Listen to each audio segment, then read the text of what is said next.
Today, we set out to attempt to resolve economic puzzle of much greater magnitude and scale than those that confronted us some 10 years ago.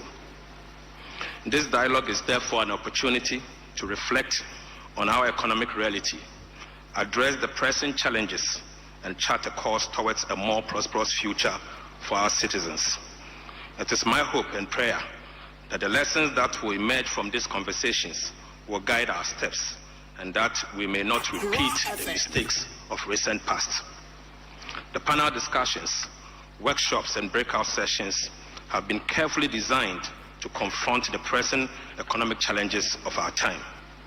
The resultant prescriptions and the critical policy initiatives will drive structural reforms and our transformation agenda to reset our economy and secure the prosperity of our citizens. The Chief Justice, as we embark on this development of our medium-term plans, commencing with the forthcoming budget on March 11th, the other members, expertise, and experiences members of the diplomatic committee that will be garnered from these deliberations will prove very invaluable assets that will shape our collective path for our future. It gives me great in this time of crisis to welcome you. It is very imperative that we acknowledge the significant toll that has been borne by every Ghanaian, particularly to your love for country, from severe currency depreciation collective to unity hyperinflation and purpose, from haircuts to steep tax increases, an ample demonstration from rising inflation, of our ability, from rising fuel aside costs our differences to rising when the national duty prices calls, and very increasing interest rates. Search for fellow countrymen and women, the problems that the economic crisis isn't over. Today's gathering Indeed, and the full length of our current crisis is still unraveling by the day. The situation requires significant sacrifice from all of us to stem the bleeding, able to put and together place our economy back on the right trajectory. This, I'm pleased to note, to the old that His saying Excellency the President has taken the lead and has given the strongest signal to our commitment to sacrifice. Head of one person. In furtherance to his commitment, I wish to acknowledge the chairman we of have the organizing streamlined committee and realigned the elder size of government, Dr. evidenced by the Ismail reduction the of distinguished members state of the committee to 60 for working from the tirelessly initial to 123 put together and later this to important 88 dialogue. ministers. We have It is followed with great anticipation that we embark on this first national we have economic also dialogue followed with in over a significant decade. budget cuts that will be Pivotal announced soon moment in for our the office national of the history. President, and further This dialogue prohibition is not only a of significant the first-class defining travels moment by all but it's also an government important officials. reenactment These of our actions represent when the merely nation the steps, assembled at initial a similar steps forum in our century, ongoing journey towards some fiscal 10 discipline years and ago. good governance. Today, Chairman, we let set me out seize this opportunity to attempt to to resolve express my economic heartfelt puzzle gratitude to the much organized, greater to the magnitude organized labor and scale and the Ghana than Employers those Association that confronted for their us understanding some and 10 years collaboration ago. in search of an This dialogue is agreement therefore an opportunity concerning the to minimum reflect wage and on base our pay. economic reality. I wish at this point Address the pressing to challenges reaffirm to and Labour chart a course towards that a more prosperous the future NDC government, for our citizens. headed by His Excellency It is my President hope and Mahama, prayer will that commit the lessons that to will emerge transparency, from this conversation accountability, will guide our and good steps, governance. and that Mr. we Chairman, may not repeat the mistakes of recent past. Mr. Chairman, Panel discussions, distinguished ladies and workshops, gentlemen, and breakout sessions I would now have crave been your carefully indulgence designed to take you confront the to a present presentation economic challenges on the of our state time. of the Ghanaian The economy. resultant prescriptions, Ladies and critical gentlemen, policy initiatives I will be drive structural reforms taking you to and our only transformation 4 agenda chapters, to reset our economy, the and growth secure the trajectory prosperity of our citizens, the long-term Mr. Chairman, trends, as we embark on and this the urgent development need of our for us medium-term to plans, reset commencing fiscal with the challenges forthcoming budget we on face March 11th, and opportunities to reset, insight and I will make some expertise and proposals experiences for the way forward. will be garnered that will be Excellency, garnered from these deliberations truth be told, prove very the invaluable causes of the assets 2022 that will shape macroeconomic our crisis collective path can be for our traced future. well before COVID-19 In this time and of the crisis, deterioration of global it is economic very conditions. imperative that In we fact, acknowledge the when significant these toll shocks that has struck, been borne by every the Ghanaian Ghanaian, economy was already particularly in a very poor. precarious state. from severe currency depreciation to hyperinflation, Ghana has experienced from haircuts, a strong growth steep tax since increases, 2000, rising inflation, beginning 2000, from rising fuel costs, strong to rising economic growth electricity over the prices, past decades and very increasing placed interest Ghana rates. in the top 10 Fellow countrymen and fastest women, growing countries the economic in crisis sub-Saharan Africa, isn't over. reaching middle Indeed, income status in the year the full 2011. length of our current between the crisis year is still 2008 by the day. to 2019, The situation requires Ghana's significant economy sacrifice expanded from all of us by about to stem the bleeding 6.8% and per year, place our economy regional back on and the global right averages of trajectory. 4.4% I'm pleased and to note 2.7% that His respectively. Excellency the President GDP per capita doubled doubled and has given the averaging strongest 3% signal growth per to year. our commitment to sacrifice. However, the In growth furtherance to was this driven commitment, by oil and mining, we have streamlined and accompanied by realigned the size huge of government, debt accumulation. evidenced by the reduction Oil of production ministers of began in the state year 2011 to 60 from the and initial contributed 123 steadily and to later economic to growth, 88 ministers. representing We 5% have of GDP followed. on average.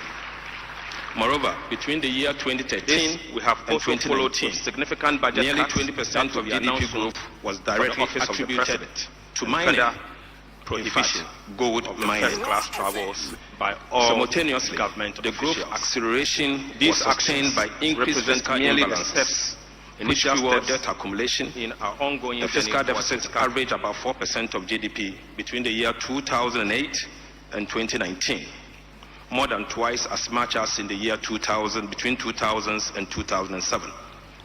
Public debt went from 20% of GDP after a peak in the year 2006 to 93% at the central government level in the year 2022. Although these factors led to increased vulnerabilities to the commodity prices and shocks, Ghana failed to take action.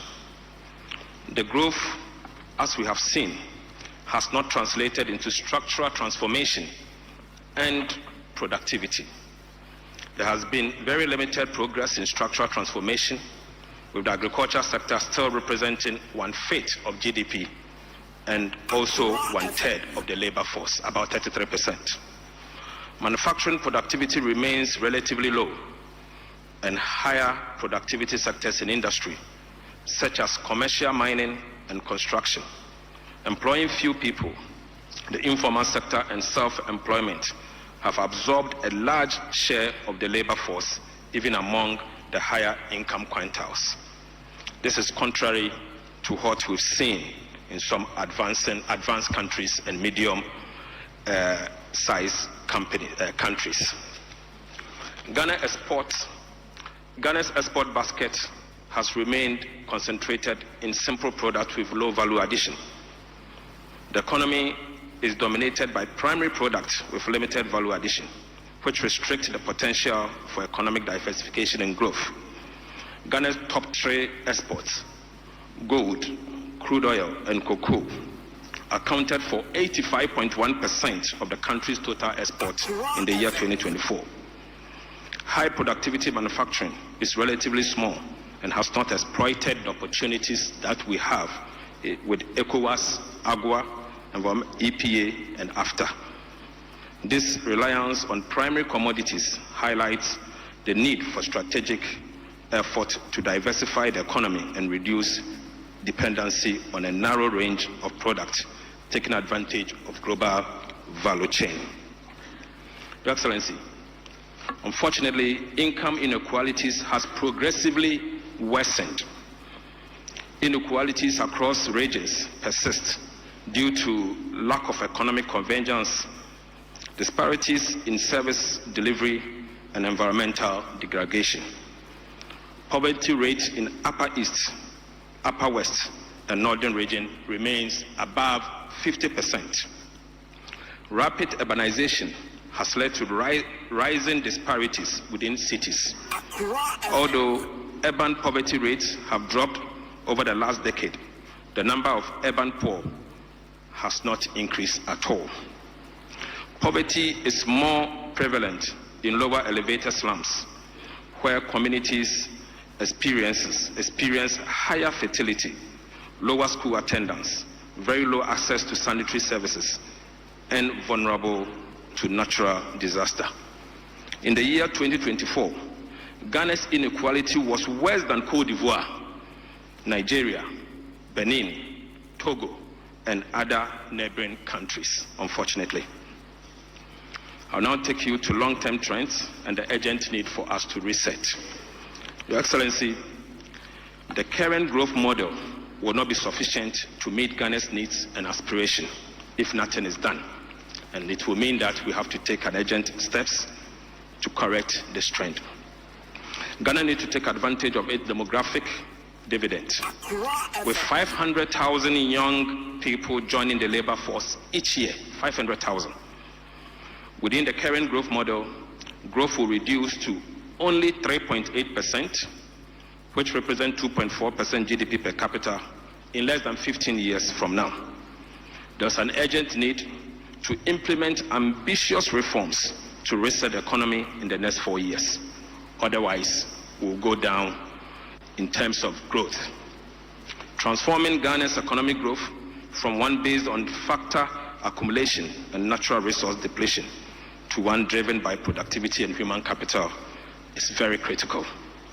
Economic growth can be sustained over 6.5% of GDP, fully offsetting headwinds from demographic trends and the decline in natural resource depletion if we are to adjust from the current baseline situation. Your Excellency, the graph on the left-hand side shows the baseline situation from now to the year 2050 using the baseline and where the growth will be. We've adjusted for moderate reforms and we have also adjusted for ambitious reforms. The moderate reforms will largely mean that we will have to quickly bring on stream the Pecan field, and that will adjust from where we are and improve the growth trend. Whereas ambitious reforms will mean we'll have to do a lot more than adjusting from the Pecan oil fields. Without comprehensive reforms, unfortunately, Ghana will only achieve upper middle income status after the year 2050. And we cannot wait till the year 2050 before we become an upper middle income country. There's an urgent need for comprehensive policies and institutional reforms that enhance productivity, improve the quality of infrastructures, services, and elevate human capital and workforce skills. These reforms have the potential of transforming Ghana within a generation, tripling its per capita income by the year 2050. There is the need to reorient fiscal policy to support the growth and structural transformation. Your Excellency, again, the graph at the left-hand side shows the baseline and the moderate reforms and ambitious reforms. Unfortunately, looking at where we are going, if nothing is done, Ghana will only become an upper middle income country in the year 2050. With moderate reforms, we'll be able to become an upper middle income country in the year 2042. But if we are to do well and introduce very ambitious reforms, Ghana will indeed become an upper middle income country before the year 2038. And we have no choice. We will have to introduce measures to reset our economy. There's an urgent need for economic transformation to reset Ghana. And we have 7 chapters to reset our economy. Chapter 1 is resetting the economy and creating prosperity for all. Chapter 2 is jobs for all. Chapter 3 is Ghana's framework for industrial revitalization, support and transformation. We call it the Ghana First. The 4th one will be powering growth through infrastructure development. 5, investing in people for inclusive growth. 6, restoring good governance and combating corruption. And 7, deepening international relations and foreign policy so that Ghana can benefit from economic diplomacy. Your Excellency, we face fiscal challenges and indeed there are opportunities to support this reset. First, I will take you through public expenditure, other words called public spending. The fiscal space as we speak is constrained by high interest rates, high energy subsidies, and mounting rigidities. Government expenditure grew faster than GDP over the past 8 years. Non-discretionary spending severely limited the fiscal space due to high wage bill, high energy subsidy, balloon interest payment, spending indiscipline, and weak expenditure controls, including commitment. These categories of non-discretionary expenditures, namely public sector wages, interest payment, earmark funds, account for about 70% of Ghana's total expenditure. All these expenses crowd out expenditure for capital purposes, capital expenditure. Social spending has been very low and is often misused. The National Health Insurance Scheme faces financing shortfalls and also misuse of resources. So the problem with National Health Insurance is not only with finances, 100.5 and also misuse of resources. So the problem with National Health Insurance is not only with finances, but also with misuse of resources.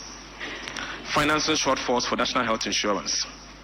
The National Health Insurance no longer receives its full National Health Insurance levy as approved by law due to the Capping Act.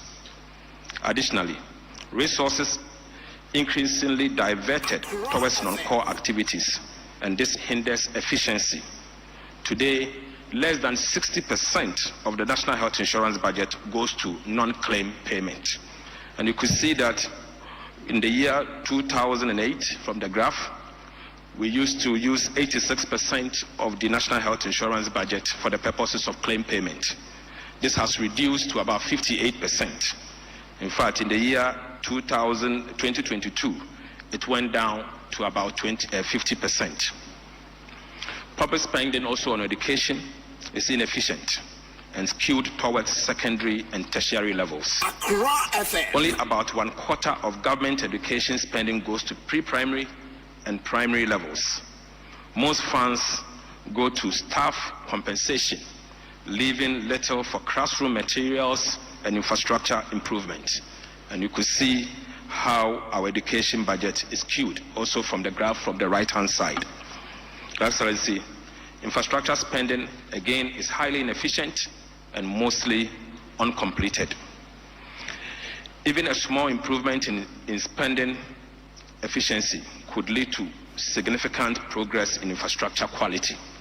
For example, an increase in efficiency to match best performing emerging markets would deliver about 20% improvement in the quality of Ghana's road. Spreading resources on too many projects without completion has become the problem of Ghana. For example, Agenda 111, where $400 million have been spent in the last 4 years without a single hospital in operation, with about $1.5 billion needed for completion. The amount spent of $400 million could have completed a minimum of 22 district hospitals instead of spreading yourself too thin. Maintenance is indeed cheaper than new infrastructure, but funds to road maintenance is also inadequate, spreading often too thin. Maintenance is indeed cheaper than new infrastructure, but funds to road maintenance is also inadequate, spreading only 45% of maintenance needs. And this 45% spending, but funds to road maintenance is also inadequate. The quality of adjustment. Asian craves You just allow and accountability, and its new. I was happy when that documentary ended. You can imagine how uncomfortable I was watching myself. But thank you. Your Excellency, Professor Jane Nana Opoku-Agyeman, Vice President of the Republic of Ghana, Her Ladyship Gertrude Esaba Saki Tokonu, Chief Justice of the Republic of Ghana, the Right Honorable Edward Do Ajaho, Chairman of the Council of State, members of the Council of State, the Honorable Chief of Staff Julius Debra, the Honorable Minister for Finance Dr. Kesel Ato Forsen, Ministers and Deputy Ministers of State, Dr. Ishmael Yamson, and I call him Uncle Yamson, Chairman of the National Economic Dialogue Planning Committee, the Governor of the Bank of Ghana, Dr. Johnson Pandit Isiama, former governors of the Bank of Ghana, heads of security services, the Dean and members of the Diplomatic Corps, His Royal Majesty King Takiteku Churu II, the Gamanche, heads of political parties, captains of industry, chiefs and queen mothers, friends from the media, fellow countrymen, ladies and gentlemen. It is with great honor and a deep sense of responsibility that I welcome you to this National Economic Dialogue. This gathering is more than just a symbolic exercise or the fulfillment of a campaign promise. It is a decisive step in our collective responsibility to reset Ghana's economy, restore confidence, and build the prosperous future we all envision. Today we are here to begin the process of engaging in honest, solution-driven discussions about the challenges we face and the opportunities before us. Our nation stands at a pivotal moment, and the choices we make now will determine the trajectory of our economy for generations to come. As President, I have the honor of leading the conversation on the theme, Resetting Ghana, Building the Economy We Want Together. This theme reflects our shared commitment to creating an economy that is resilient, inclusive, and built on sustainable growth. It is an invitation to all stakeholders to contribute their expertise, ideas, and dedication to this national effort. Ghana is at a critical crossroads in its economic development. The challenges before us are stark, and the economic distress we face are undeniable. However, our collective resilience, ingenuity, and determination have always been the driving force of our nation's progress. We are not here merely to recount our struggles, nor are we here to resign ourselves to economic stagnation. We are here to seek solutions, to adopt strategies that will put us on a sustainable path, growth trajectory, and to ensure that we build an economy that works for every Ghanaian. For me, this is not just another policy discussion. It is an urgent call to action. A crucial moment for us as stakeholders to unite with purpose and resolve the challenges that face us. We've gathered here to create a powerful platform where government officials, policymakers, business leaders, economists, industry experts, development partners, and other key figures come together to shape the future of our nation. The insights, diverse perspectives, and actionable recommendations that emerge from these discussions must transcend theoretical frameworks and drive real, impactful decisions that will guide our national economy forward. Throughout our engagement, we will focus on practical strategies to restore macroeconomic stability and pave the way for long-term economic transformation. This includes developing policies that stimulate growth and create sustainable job opportunities for our rapidly growing population. We'll also examine the structural reforms that are necessary to unleash the private sector's potential and make it truly the engine of growth that drives job creation and innovation. Strengthening economic governance institutions will be a key topic of discussion, ensuring transparency and accountability at all levels of government, while taking decisive action to combat corruption and other things that hinder our progress. It is vital that as we move towards a more prosperous future, and that the economic gains we achieve are distributed equitably, leaving no one behind and fostering inclusive growth that benefits every sector of society, from the most marginalized communities to the industrial leaders of tomorrow.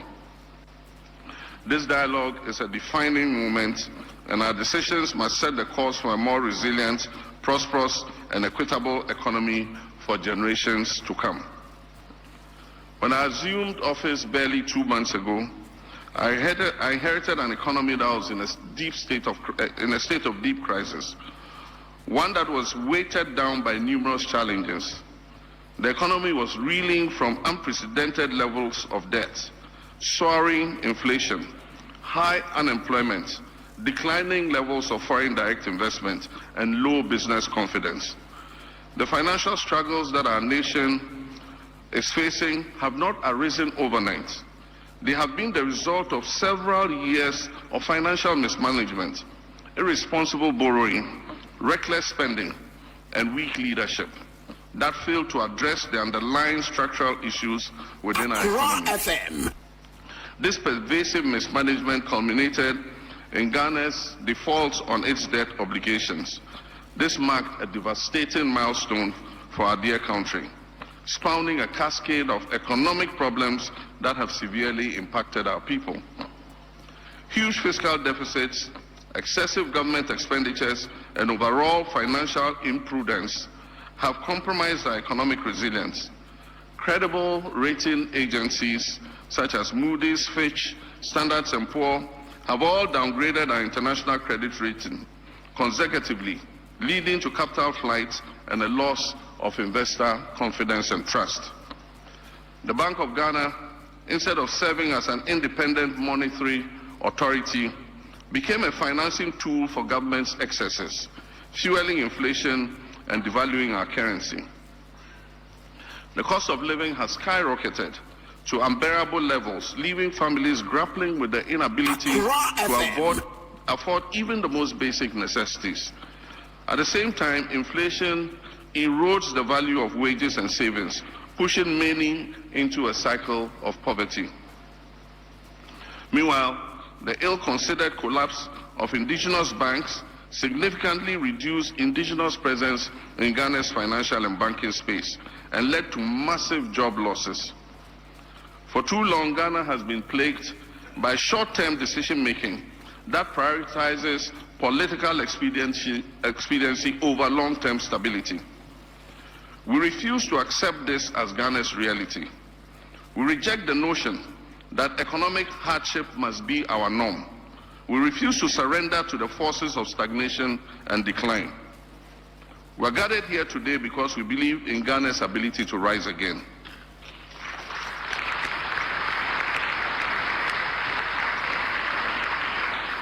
We are gathered here to reclaim our country's economic strength and emerge as a beacon of progress on the African continent. Not only a beacon of democracy, but a beacon of economic prosperity. This dialogue here today must serve as that turning point, a forum where we move beyond diagnosing the problems and instead implement concrete, pragmatic solutions to reposition Ghana on a path of sustainable growth. As President, I am committed to ensuring that the lessons learned from this crisis will shape the decisions we make in the years ahead. The mistakes of the past must not define our future, and I vow to do everything in my power to steer this nation towards a brighter and more prosperous path. My fellow citizens, I know that the road to economic recovery will be challenging, but we must not relent in our quest to rebuild the Ghana we all want for the sake of our children and our children's children. We owe it to ourselves, our children, and our country to rebuild an economy that is resilient, that is sustainable and capable of delivering real opportunities for every citizen. My priority as President is to restore macroeconomic stability. We must enforce responsible public financial management and ensure fiscal discipline at all levels of government while working to reduce hardships for our people. Under my leadership, the Bank of Ghana's independence will be safeguarded to implement prudent monetary policies that curb inflation, that stabilize our currency, and rebuilds our foreign reserves. We must never again allow reckless borrowing and excessive government spending to undermine our progress. Fiscal responsibility must become the bedrock of our national development strategy, and every cedi spent must deliver tangible value to the Ghanaian people. We must review our laws. Thank you. We must review our laws to eliminate excessive waste in the procurement of government supplies and projects. Single source procurement must be the rare exception rather than the norm. We must also subject government projects above a certain threshold to value for money audits. And just this morning I was reviewing some of the procurement reports. And there was this procurement for poultry farmers, 10,000 units of something. And it was single source. The reason for single source was urgency. And one company was giving the contract to supply 10,000 units of whatever it was. The supplier and the person who assembles it was not allowed to bid. And so the company with that one went to the supplier, bought the items for 4,500 and came and sold them for 6,600 to government and walked away with 21 million cedis on that supply. I mean, how can you do this? I mean, it was our own company we're running. How would we do a thing like this? But that is government bleeding. Everybody cutting their pound of flesh. That must stop.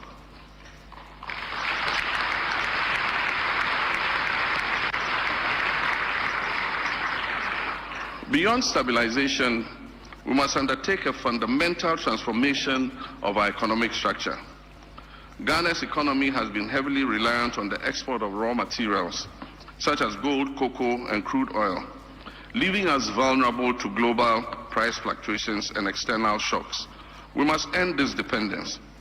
It is time to transition to a value-added industrialized economy that creates jobs, that boosts exports, and reduces our reliance on imports. Manufacturing and agro-processing must be expanded to ensure that we derive maximum value from our natural resources. Just recently, I think yesterday, the former Chief Justice of this country asked for a review of agreements governing our extractive industry. She describes the current agreements as coming from the Guggisberg era. I agree with her.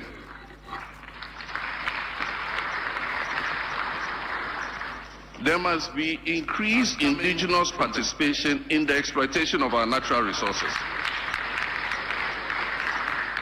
Ghana must earn more from its natural resource endowment if we are to create wealth and prosperity for our people. My fellow citizens, agriculture is a vital sector of our economy that must be modernized through mechanization, improved irrigation, and the adoption of technology-driven innovations to enhance productivity and ensure food security. We must also harness the power of technology. 100.5.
I have the political will to see through such reforms. But these reforms must be the product of our collective thinking and synthesization of well-considered proposals from stakeholders in the Ghanaian economy. And that is why we are here this morning.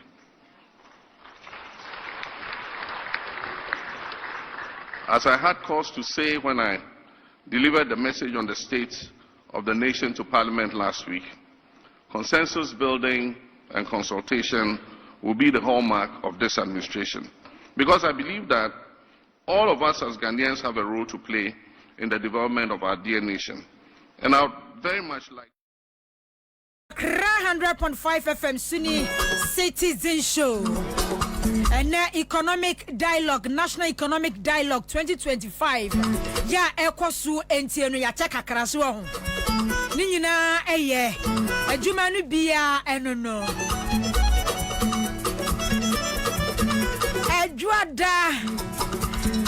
Ajwa ne kwajo da. Hey, Facebook using for the year business power.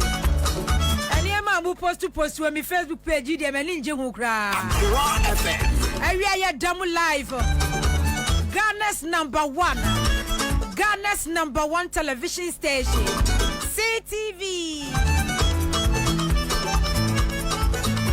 Area Ghana's number one television station. CTV ya da so live. Facebook nun so aya Accra 100.5 FM.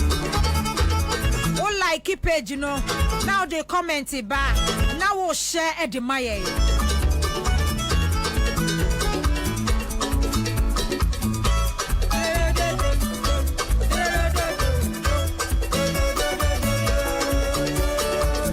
Ghana for and him the four Kasam and Kuntabu, when him and Penny John Dramani Mahama and a finance minister. Womunyina ehia wato onsa edia frɛ various political parties no so obia emfa ne nimdia na dwenkyerɛ emra so aho baakofo nkyerɛ damfo amemu enya baakofo nkwa na ede obu oman sɛ dia oman no ayɛ no sɛ NDC fo be yenim ye betimi aya nimu so dia nim sɛ wo mu betimi ayɛ esan sɛ wo ma ye bida Nenso ne papa yemu ne papa mu ni se wo beto nsa de afre wo man mu ye wo businessmen from what ideas corporate entities institutions ahodo private entities ahodo ya wo mo ewo nimde so ho enti se wo frɛ wei na we wa frɛ wei na we ya frɛ wei obi asofa 8 years ni na we de na dwen kyerɛ ba no awia busuafo me den na na ma ejako obosom kese na kwabena bobie ansah ne empress ba kope nama ejako nama ejako me fasi dama Ernest Kwame Kwachi executive producer Citizen Show asida biem enkoma ye na dia brand me Facebook page aya atwere udi ma me na me mbo wate eti wonso a wa join me wa join me Rimi Aluku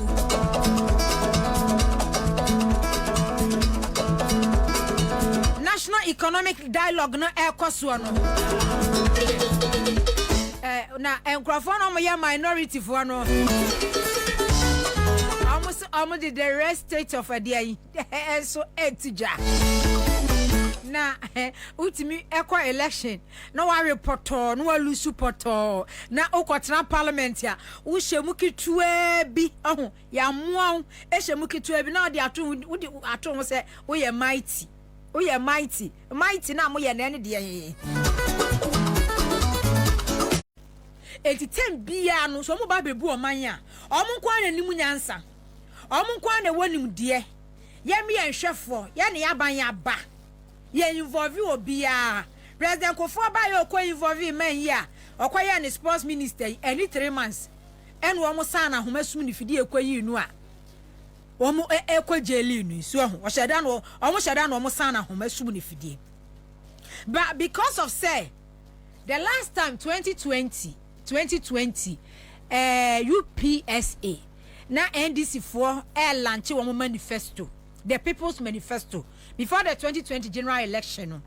chairman general Samuel Kra na ono wo ye secretary edema NDC honorable Joseph Cedric Ketia no kasa na wo kirem ekwan yo mo fa so a omo year the 1982 constitution mi krom hini di mu akotere pa na nasusu bribi SK Asante mi krom hini kokko bulu ni papa fefefe na ha na nano ha otumfuo opoku ware ene man susu bribi ha so na chairman general ka abakwasem ye fa 1992 constitution de o se eye Ghana fo ankasa omo ko tailor fo ho ko carpenter fo ho ko mason fo ho ko fitter fo ho ko teacher fo ho ko baby obia wose agina dwenkyere sa bre omo frɛ MPP fo se omo meka wo me anyu constitution no omo say constitution aye anwunu a afa ne ye kwa carpenter fo ko mason fo ho akọ ye frɛ ne sei ase ho no mo obi ti sebe bomba latre so a wo so kwa akọje na dwenkyere no constitution papa be na wo nwune etu omu yiwo mu difirim enti wo mo no wo mu tirim ponyara ne se sa constitution no omu nka ho ene ye ene nya wo mo nso ena wo mo eye enti se wo hwe ye a 8 years ni no constitution ni mu no ye gina so ne yenya good governance ye democracy ya nwune ni yie na kabimami kabi atintim no for 8 years ni uhu se former president Akufo-Addo na MPP for no constitution ankasa no moto twene omo disregard the constitution no because enya omo na ye enti omo no omo mfa ho enti se wahwe ne wahunu a after president Akufo-Addo ye the late president Mills baye and then sabe fa constitution so ye mu review e fa ne fa bia because we were 1992 ache e fa ne fa bia o se semuo ma ono so betene tene niema de niema ye adwuma okoye ya president Mahama so beto aso ono so koye then NPP ba 8 years no constitution no na ohwa basa entina etimi ko Supreme Court emran da honu plain e constitution ni mu na judge for ete ye interpretation kra no o ma dane no o ma to atwene because under MPP bia no o fa constitution no enye hwe emran na ya hye na ye gina so edi ebu o man no omo fa anya hwe se o si democracy ena wudi ebu o man ya enye soja memuo one man show unra ne one man affairs na se o man ya de hye wonsa e gina constitution so dudu amemuo obi we ya kotim ne yi president ya to abayi president ne yi MPs enti wo ba u gina sa amara so na de ebu o man enti bibia wo fi se wo be ye bia no e wo setimamufo no wo je wo mu tiri mu po wo madwen kyere e de fa ho na aye yie wo implement ana aye yie ba se wo ka se me na me de me kopɛ me president ena mawi ni nti ne me pɛ one man show ena wo de eba be ye adwuma na buagu at the end of the day no na the masses ordinary Ghanaian te se me ene metiefu awi o ma join me no na ye de ye bre President Mohammed Kaye Bisamra Ghana dumso crisis ebun kamfa Ghana so ma productivity call from o man ye sika sam ye basa before be kwa IMF and okoye Senchi forum atoni study for all the political parties so obi amempi before so man ko enso mu ni pay papa kwa mempi animu economists no okoye all the various political parties reps ekoye obi a waso baby abeche eno ena ya nwunu ye ehye ya de ko IMF eti IMF no no ko no wa amre but this time around no aye kenoforiata one man show eni abusuafo ena erane oman affairs enti hwe IMF ko hwe bra ye breye so ye wo IMF mu ye wo IMF ye wo crisis mu conditionalities atechire wo man no oman ni hia credibility enumonyam osan monyam sa ba o manim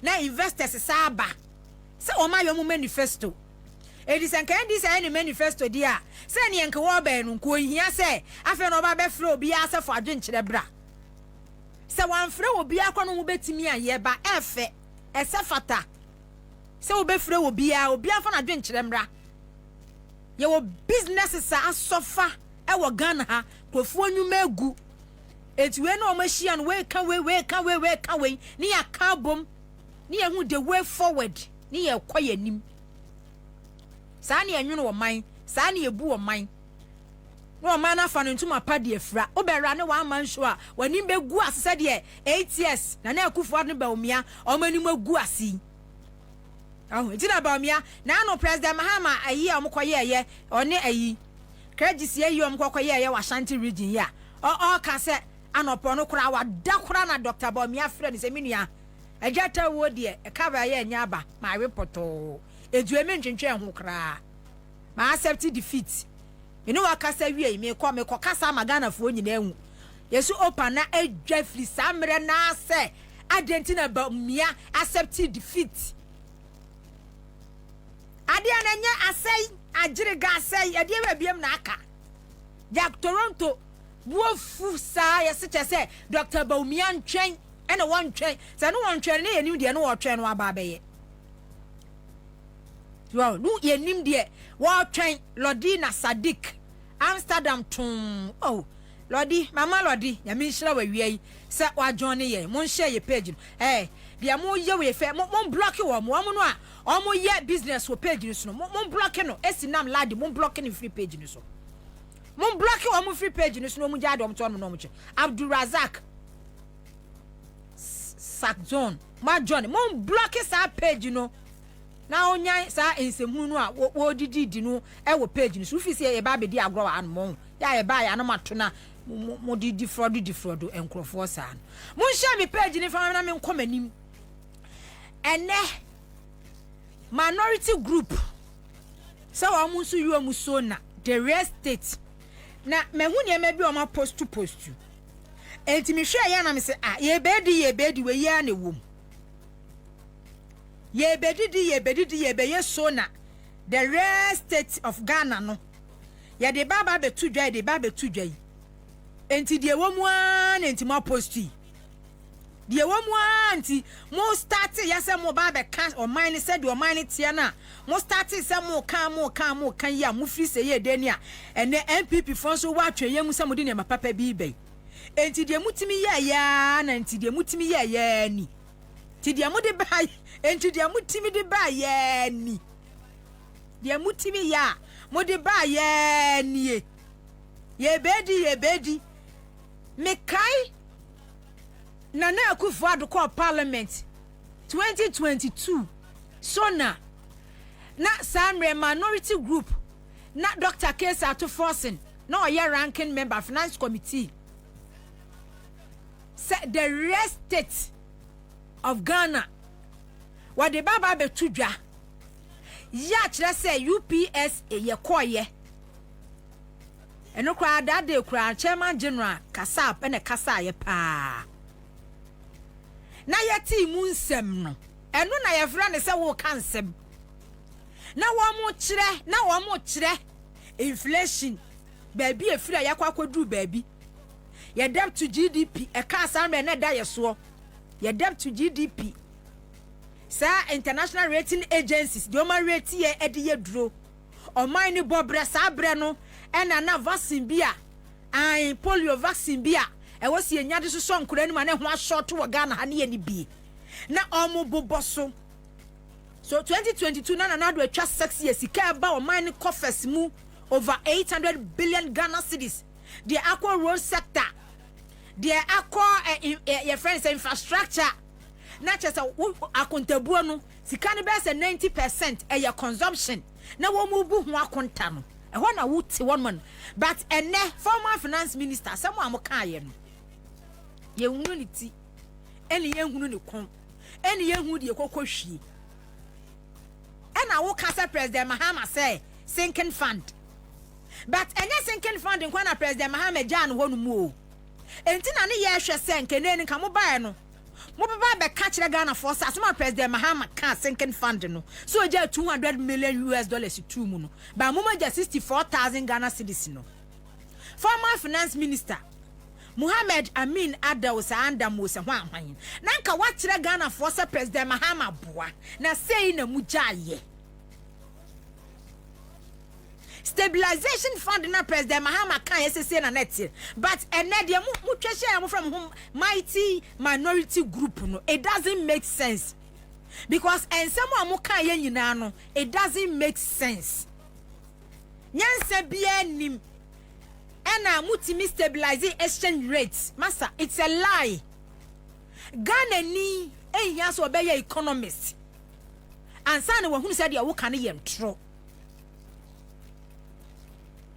exchange rate ni ko stabilize ye December mu eba no because of say na demand no ewo from simple me here say wo so we economist we chartered accountant we hwan and we be ka kire me na ma me metia say December January no because of measures am putting in place enunti na ama bia exchange rate no o forex na entimi shooting percentage wise no entimi nkosoro enya sa na tie ade no shoot time demand ewo high last year June, July, August, September mumba no na de na kwa suro 17 nyina na yenya $1 17 cedis na yenya wom edro time Xmas ye kwa Xmas men krofo demand sika no foreign currencies no omo me import no ma de aba no ya na demand ne ye high omo demand sika no enti ano na sika na akosoro November December mu no be say December mu no na akofom na stabilize because edru sa brand demand no ewo form do opesa we import no ma ba bia we import wakra ne ma aba wakra ne ma beton ni buro nyem enti dollar demand no eba form etuamu aba January enti wo behunu se no every best February March honom ekono wo behunu se na demand na ekoso because Easter we yanim enkofo akwa import ne ma foforo enye because of bibia wo ye and then in any case the so called mini micro minority group amwa parliament no senki yese ye kan enka from 2022 2023 2024 and was sent dollar timi drop eba best 10 cedis. See ya say ye can pass former finance minister. Samusem we ye juma padia. And that within that 3 years no eba be pim 2024 senka exchange rate no etimi eba forex no eba form. Esan se matena say ya can say ye ko international monetary fund mo start ye say mo ye DDEP and we ye domestic external more yes and negotiations no debt restructuring program yeah money Paris club money China for money your creditors Asia no after that negotiation no for 3 years na muntua creditors na mo service your debt so it na some be for dollars bebre ana euro bebre e dia kwakotua creditors no na muntua say na wo tua kra na ne etibi be gina 15 cedis kra but for 3 years within that same period so mo ka kire ye say mo mfa dollar enkonkoto petroleum product enfa ma enkoto diesel enkonkoto petrol enkonkoto gas mo di gold mo swa gold free Ghana ha say na mo di akwakoto petroleum product e di aba etina demand no dollar no akwa ye businesses no entities no na che say importers no money exporters so mo na ehia sa sika we ene bia banks no mo so no omo se sa but some government na nkasa no e ban dollar transactional pe mo nkasa mo ne ma mo ye no Ghana ni bia enim say ene ma bi ho no mo a mo twitwa so na mo nye pe mu ankasa de mo be ka kire ye se dollar na ye so ni bebre e de koto petroleum product e de eba no eno so ka ho bi enti na ma ye seed na hoden e depreciate eba form so and for that matter no de mo ye nyina na say mo di gold e na e international market akwa koto petroleum e de koto oil de aba enti ho no ye sili ho ye nsoa dollars bebre e koto petroleum product e ma ye sili that e ho no and na creditors in so maybe quarterly say 6 months o say dey omo ayi mature yes say sika dey akotu omo kanu for 3 years na mon service debt no na muntua enti se yes ye kapa dia say dey nka mo na mo kan dia e ka osenka dollar before ye do December mu a ye pokwa mo import ne makra ba no na akofom no e osenka na $1 ye best 10 cedis ba ye nya ne sa eti enkonkwa ye press conference in front say we ye mighty a enka we sit in car 87 or parliament enka we do parliament ya enka ntwa mu hu nhia ya mu hyem kitua bi sa munya sa mu mame atwema mponoa video no why Revolfin bridge e woso chale video no atwema mponoa video no mu fa mame awie ni abato same hu ntwasem a woka abato hu wonsunsanso enura mi hu sa video no Revolfin bridge tintintin ya ye woso na wo de we bridge na ya na utimi hu say bridge no ansah enya be say 1 year in a bridge na ya bridge na papai atutun kakra Ghana ama dia danger ankasa within less than do danger ankasa. Okay, so bridge ni nie me fanto so na muntie eti kromi afo na di nua gu bridge na the way bridge na abua wia ansa tiwedi o atuma ponua constituency and the Revolfin to kotokuom enko bebre na gu na nim na chi atuma ponua constituency hono and a Revolfin ewo ekọ bakuma sound bridge ewo enti me pese ye hwe ni nyina ye omo ka ejina bridge na si moto ye omo ka dia fa bridge no hwa bridge a mena dem me pese me pick aso omo di pamplo atroki ase eti ya nyina utimi fa this a car no ba this a no I am very sad. They're going for a bridge to fire. I'm so. You're coming from where? I'm going to go politics. You're top of my bridge, man. You're top my mind. I want to have a wife. Yeah, 4 years since some of them are on top of you. They saw my bridge, man. 1997 and in Penifono, the my General Mabru or Baumway or Bar Umway. Na ebi when net sadia you will kutuma kumako a dumian sa and gu ye kia is a car show you ko say ko kwati ma ko igua is so ko akiri dunia ye brabani wo bani wo ba en check ye say no mo boy Inti Esra by regional minister waba for honorable Frank Amwako hene yesra say to 90 from na kotokum bridge o hwe stage a bridge wa etia ni na titia pansam baby crank esi close bridge no. But and I'm saying any alternative biano and ye yen kakran. Menam here say itika kese bia fabrege ni so. Sa ba kra kai koko esokra no igu on ya brania so e de fabrege no. Sa ka fofo abaje ko. Because abobo ya na de ko. Pelifo aba the hair bridge no. Eso mo po mo si bibi ni si wono mo no. Omo ye ansiaga. Eti nana nana Dubai wa mo eti mama wa ba esra wada. Esra onu pani for minister o me domie na mo moye na ye mo bo ko ri dos bebebe e wa kiro e fa sa ko si sumi akwem enkro no mo free say ba no aka just a weak bridge the bridge now compass na very dangerous na bridge na sekura bridge wey da Revolfin so some Revolfin na that one no but bridge wey situation Ghana pani for say na ya mama me hwe bridge we ya within less than 1 month, bridge will let me walk. A very dangerous. Our Ashanti region, at Mamponia constituency. And to come here for another, didn't we a good bridge with you? They were a bridge night. A boy, we answer. A boy, we answer. A boy, we answer. Our Mamponia constituency. And the Revolfin to Kotokum, and probably a good and immunity.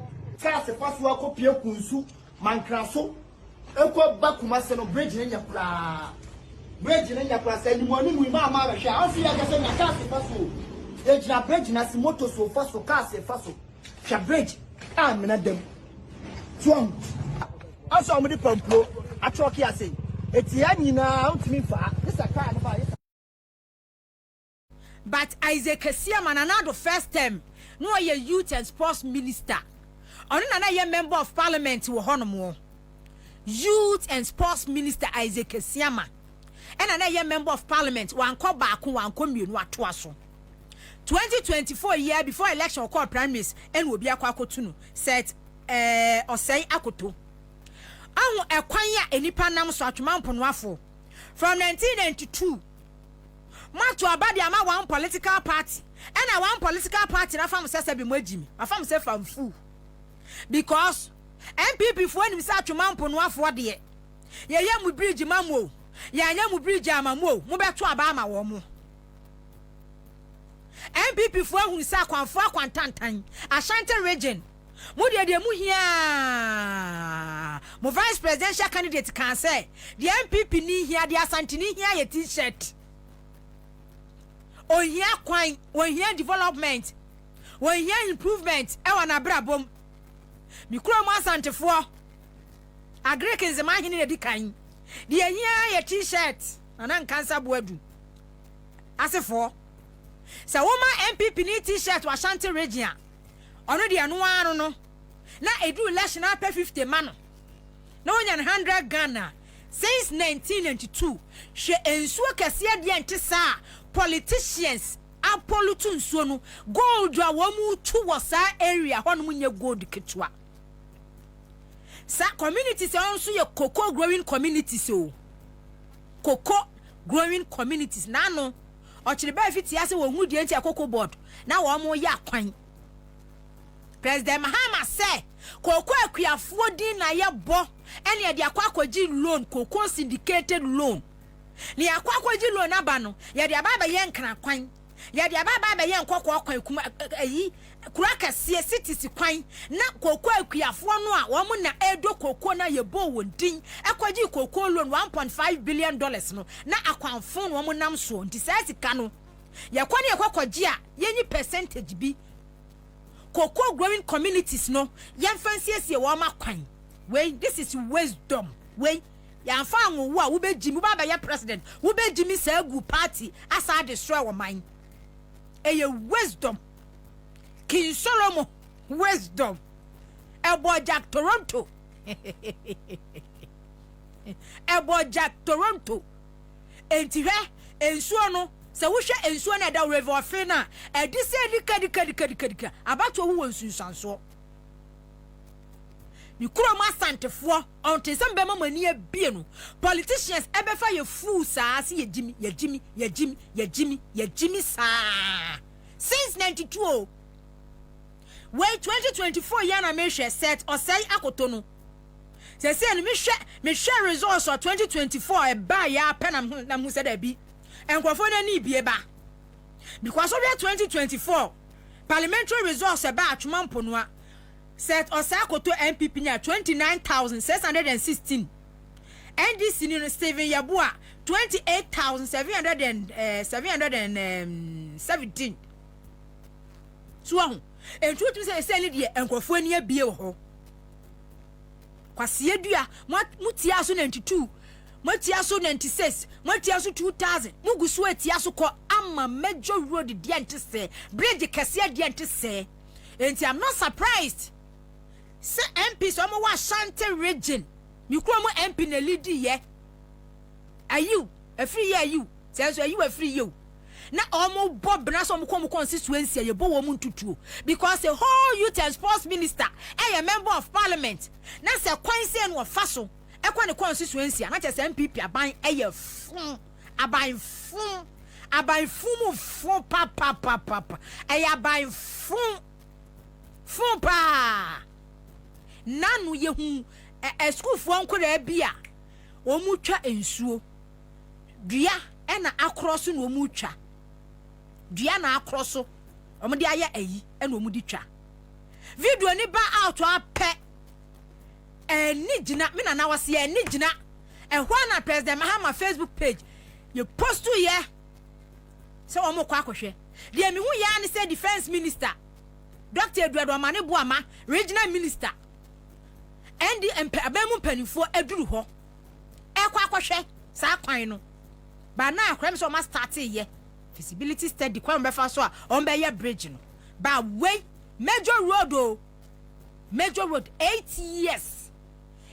years 8 years after sika ba wo man futuo mu nyina revolving na akufuado MPP aban de no wo hwa ne say ka nam so a ebebu agum na nipa ewuo esa se mo na nipa ewuo no anda na akufuado no mo no na wo mo powers no ekosoro enti ade a ewo se yema Ghana ni e ma ne ho tono no never lalai and cross on my mind that wisdom ni Nyankopon de bo MPP aban 8 years video yi ba out regional minister Dr. Amuakohina Kasafa ho mo ma me ni video no me see wisdom o ye assessment no e was close to bridge no kakra na onana no me wo ho no e ko fa wi oso do me abra e de ba be si kunsu ansa no maba mankan so ansa no maba abuo pa no matimi abakrum the best say odo anu betum bi ni asa age ho permission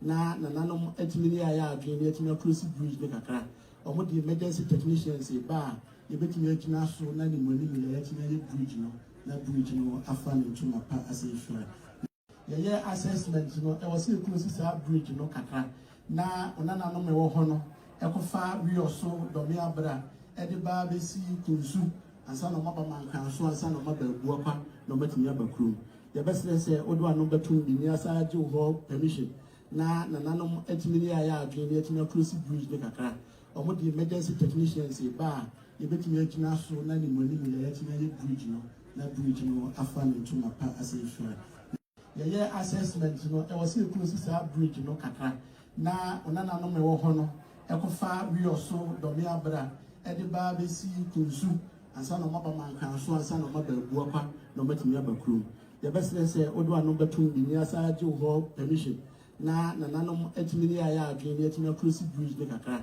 omo di emergency technicians e ba ye betimi akina so na ni moni jama be what the asempa na bo 24-hour economy what the kwame ye never you no mama na mensa so what it me say wisdom say nyame amfa ma wo a oba bebu man amenkoda di watem what a regional minister Dr. Amuakohina Asamo kan ogina na mo anim de ne ntoma akofom was emergency team technical team eba aba behwe animanim ya no omu close sa kwan no osanka muja atwumampo no afọ kwa na bridge ni bugu ma wo na next time ko election mato abapa o hwemanim 1992 every 4 years we to MPP but 2024 they me say NDC you know figures na appreciate ba eba omani tiba bebrani bieba so what minister so what regional minister or say omu close kwan no because here urgent attention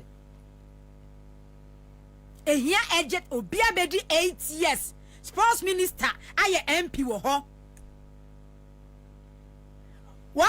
MPP for mu ye fun papa omu fa so koye campaign 2020 omu fa sa kwan we say so ekwakoye campaign 2020 in less than any year way we be say by March end the year koyan on be close into watch baby a on be divert road na for baby on betimi akwakofa because we no enye road kitu enye bridge kitu na da ho sa no we ye bridge kese pa ya ehu adwuma eso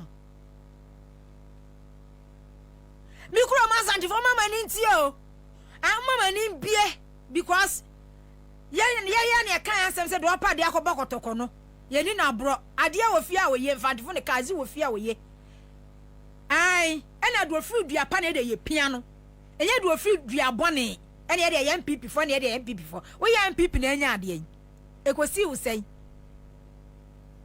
whole political party with stronghold Ashanti region say wo bisa MPP for 8 years ni say 8 years ni omo ntia de po ba ko pa Ashanti region omo ye bi no e kwan kase ba ko ya omo ye ya omo nya bi ma makoto to so me run about we akoto to one mo de chance sisi pillars e de na de sisi ho adwuma no be komu no we say President Mahama agenda 111 de no de ba and then major roles are working say contractors ka over 20 billion Ghana cedis. Best 85%. Yoma halt ni nyina oma jaye kwanya na Akufo-Addo abide ne saso we no ne saso se dura na dua so ne omo yire ngu suo akwan no mututum se Ghana kwan omo be yemu na no omo didi o wodwe ho kra wonte ase because the rate omo kan bo mutu 2 Ghana kwan mu no enti ase bi anim ade mo be ye na mu didi Ghana kwan mu ana na mu didi em se Ghana kwan hwe do ma ya kasoa do ma ya soame so I'm a runabout. Do my yes ho. We enter your better one some na po. Dr. Metropoku Prempire, member of parliament for years. Now me kasa ye bed die, ye best sorry. Yes, in a po your vice president. Ye, every can to our requirement dear so. Ye die, ye best sorry 8 December. Yes, MPP really. Now po your vice president, the constituency. Kwame say you na make a Diana na wo mo cross no fama na hwe wisdom o ye di wisdom na ebu amanyo wisdom nyame de maw kinsoro mo nyansa no nyame amfa ma wa me say wo ba ba gi wo man no wa destroy ma na mu nkoda di watem ai mu nkoda o mo de kom ne aho kire no wo nya e be ka bo no o man yaw pa mo hu say yes what the president nso no wo president die ne anumonyam bi anim. Bridge ni you see this one we president mama page ni yi ni sesi a sa bridge we hwe kra ni ko school dey na hwe are hosem a country called Ghana lewi movie na sa movie na fa hen dey na video yi ba out no bi wo fie less than best 2 hours na me hu president mama page the oba be ye dia fa sa de we hu ade che ya na Dr. Eduardo Amane Boama sa me kwa no nko vetting ni aboni din oni ni team ni omaduro na regional minister em say wodabra his team ho ba bi na member of parliament omunyina land ho the Ghana fo hia ye listening president on fa sa wan hye na sun ahun hwe we akoduru se kra o ma ko hu ya o mo ba be ye bridge edi ama wo mo community no se village o se community ni di ama wo mo me se wo hia hwe o de wo hia listening president ya otie ni manfo asem on take o manfo will to me o manfo di ama no on take for granted on fe ni agro na o manfo mo to aba edi ma ne party ene wo no ankasa emu no on fo mo se wo mo agimi onfu mu se omo ye jimifo enti no mo to abade man no president say na Ghana hia tina yana me yana me kasa ya me asa president mama obedi 4 years ako ka president mama betimi aye Pokigami party say de Rwanda wa ye na ko ni su sa because the 4 years o twa ya wo koye no ye huye and then best 2 months ni ade president mama aye no wo hia 12 years de bu Ghana you beba na enim ni tiri mu adwen so but constitution you know there said do no ye constitution e do mu tiri mu dem ni ti no omo be so mbe sesa hwe na aka se na Akufo-Addo na e ba 4 years no asa ba ya ko betwa 4 years pa akọ wono de mu constitution ye dey ono nko ofa de Ghana 4 years ho bai na wasan so anya this parliament 2 terms of parliament ega constitution ni kwanko adana eto ba wie ye hu so 2 terms of parliament na nko sesa constitution ni se wono woko 2 terms amemu onye te se yakto abama president na obechiche sika ma nkrofo adidi anase bia wo ba be ye nipa bibia o but said ye be ye benya enabling environment stabilize economy akore ekosuku a bridge ya ye nkore sabe ekurase no omote enso hwa said omo maame no papa no masiesie omo school bag ni omo paboa kama o tinkra ha obe ekosuku a wunsiesie ne ho hwa nkoro omo gu ekurase twasuo hwa dress omo di ko school kure ko school a ne maame nkobo MPB puno se maame but ne ba no ko school ne yemu nhihye no because ensuo wei betimi ensuo topa na se obe otomu a betimi de nakọ de Ghana ni hia eye development infrastructure benya baby papa tena sua de eno na Ghana ni ehia enti bridge asay 80 utmi say start ye e kraken kakra na e krake e na afa de mu atutu e na kuroma no na hwe nsuo kase de ante se na bridge asay ne di nua agugugu so na aka ba bi kakra bi na ka efa enti ka kase no kolodu koko na edu nsuo no eja hono no na gina na omo yi koko no e de apaafo ayi e de ba bedu atra we no ansa na ka na ba ada hono mu for years na mugu ka na hasei ekwaji koko loan akromfo yesi citizen show ye penny ne friend no honorable ntinke yasenke ye nkɔ ne sa but ade ne bi hono mu a wo hu aya na ya ukwaji koko loan 1.5 billion 1.3 billion no akwaso akoko no na sika no mache na mafa na malutu na koko kuani ebre economic dialogue we dem be hu dey 4 years president mama be Ghana eti na o ma free access on be distract on be di ntro na make me say hey enframa no space no musu e da hot de ja obi abetimi atubie gum anye mun share me page ni mame why mun share me Facebook page na mun fama me na mun share fama me CTV nso na person hwe me na Monday and dey kwa we sister wo me ya efe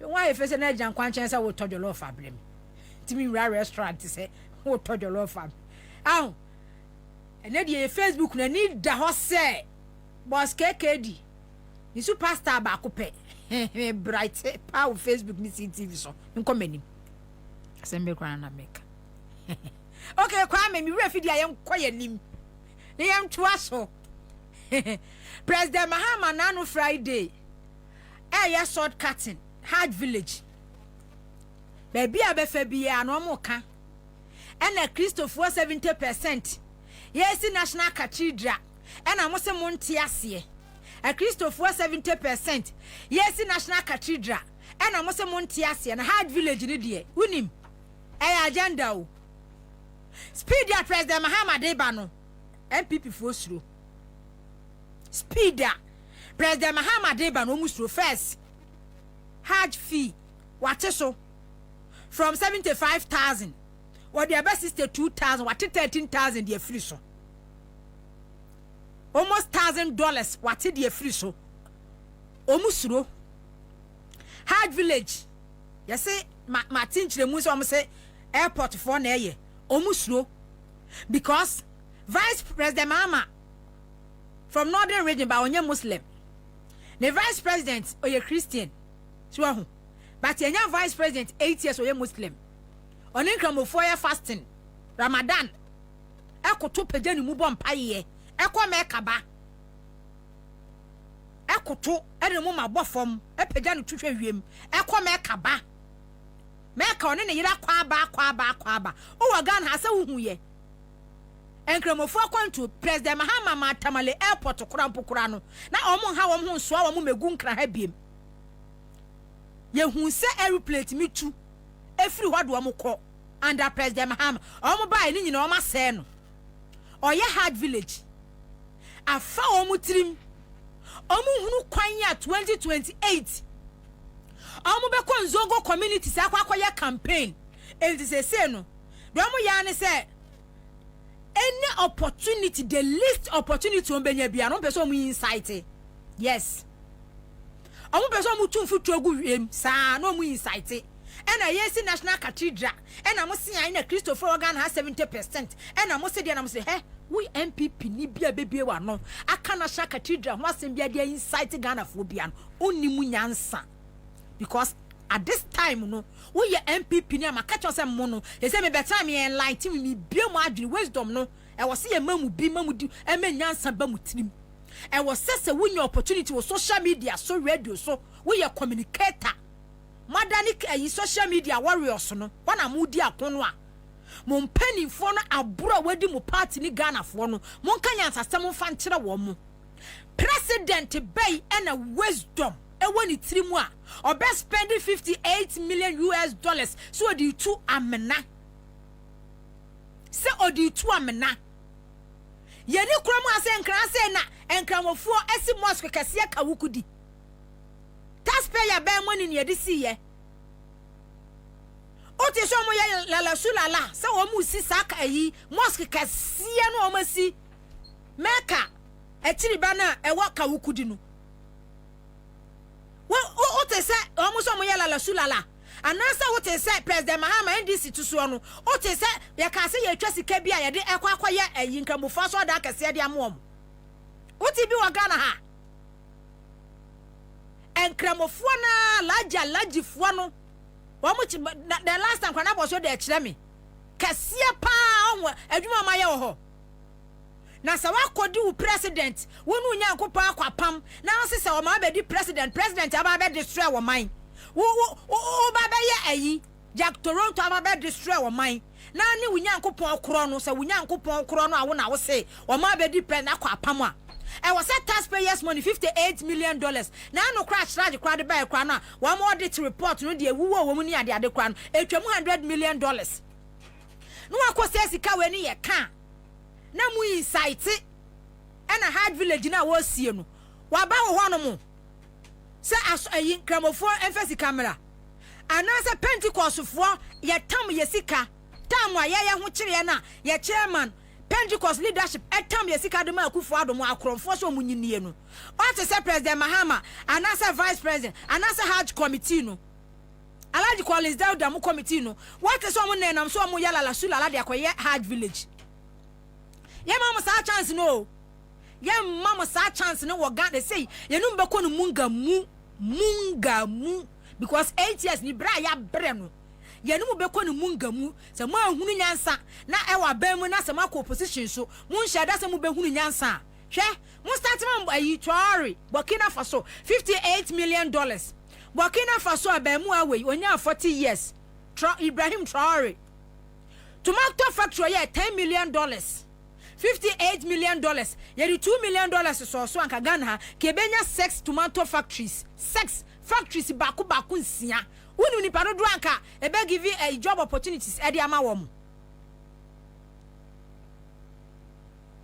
na se wo mo ya o ma de a baba be gina ho no mu na ma baba be ka ma baba insight ena Christopher a Christopher no mo Ghana ha se no apart from say kai Pentecost sorry e ka so wo si factories wo Ghana anka region bi anka Pentecost wo industries wo press bisika wo munya enka district bi anka mo wo bi wo meta disika sika wo munya nka Assemblies of God e dia no mo disika na ye amo yom hard villager mo chechire dia president Mahama kon because mo president abedi abro mo munim say mo president aba be say wo man no ahye wo man ni sika $58 million and then $58 million mo kontabuo e ya amana ne dade na ehwehwe mu no eni nsuo to ye pam tontom di gunkrofo so but enkrofo properties or money properties aya se no ehun kontabuo mai judgment debt eda ho no ehun kontabuo mai na uti Ghana hanom ya bamu a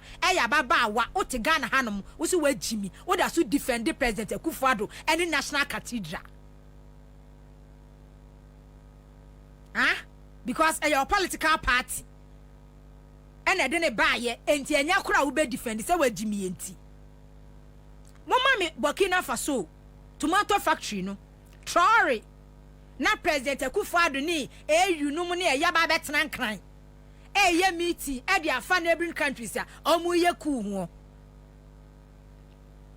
e the sanctions to wo so now what Ghana has say $58 million etu amana na Ghana for show no atwa 4 years yeah there omu be factory na no ni he Traore no hwe eni e na da so no hwe there will be 10 million wait $10 million you $10 million US dollars $10 million US dollars and was say no one say no and what the factory no hwe ma ye omuguma mo ye adwuma hwe memo omuguma mo ye adwuma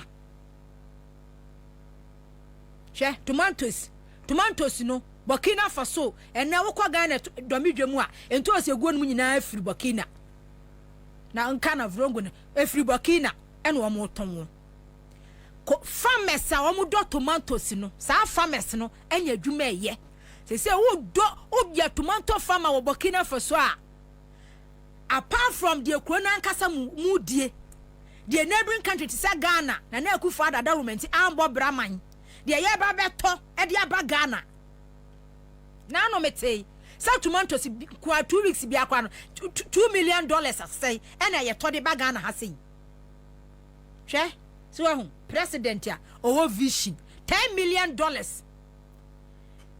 sachet one o ma ye bi etete hwe so ehun hwe ena tin mu de na we ye kan tin a drink na can okay we ye 10 10 tomatoes I make a can tomatoes 10 tomatoes hwe so ehun in 2024 Burkina Faso inaugurated an industrial complex international Delhi agency production industries and they owned by Burkina Faso citizen in the city of Mankakurun.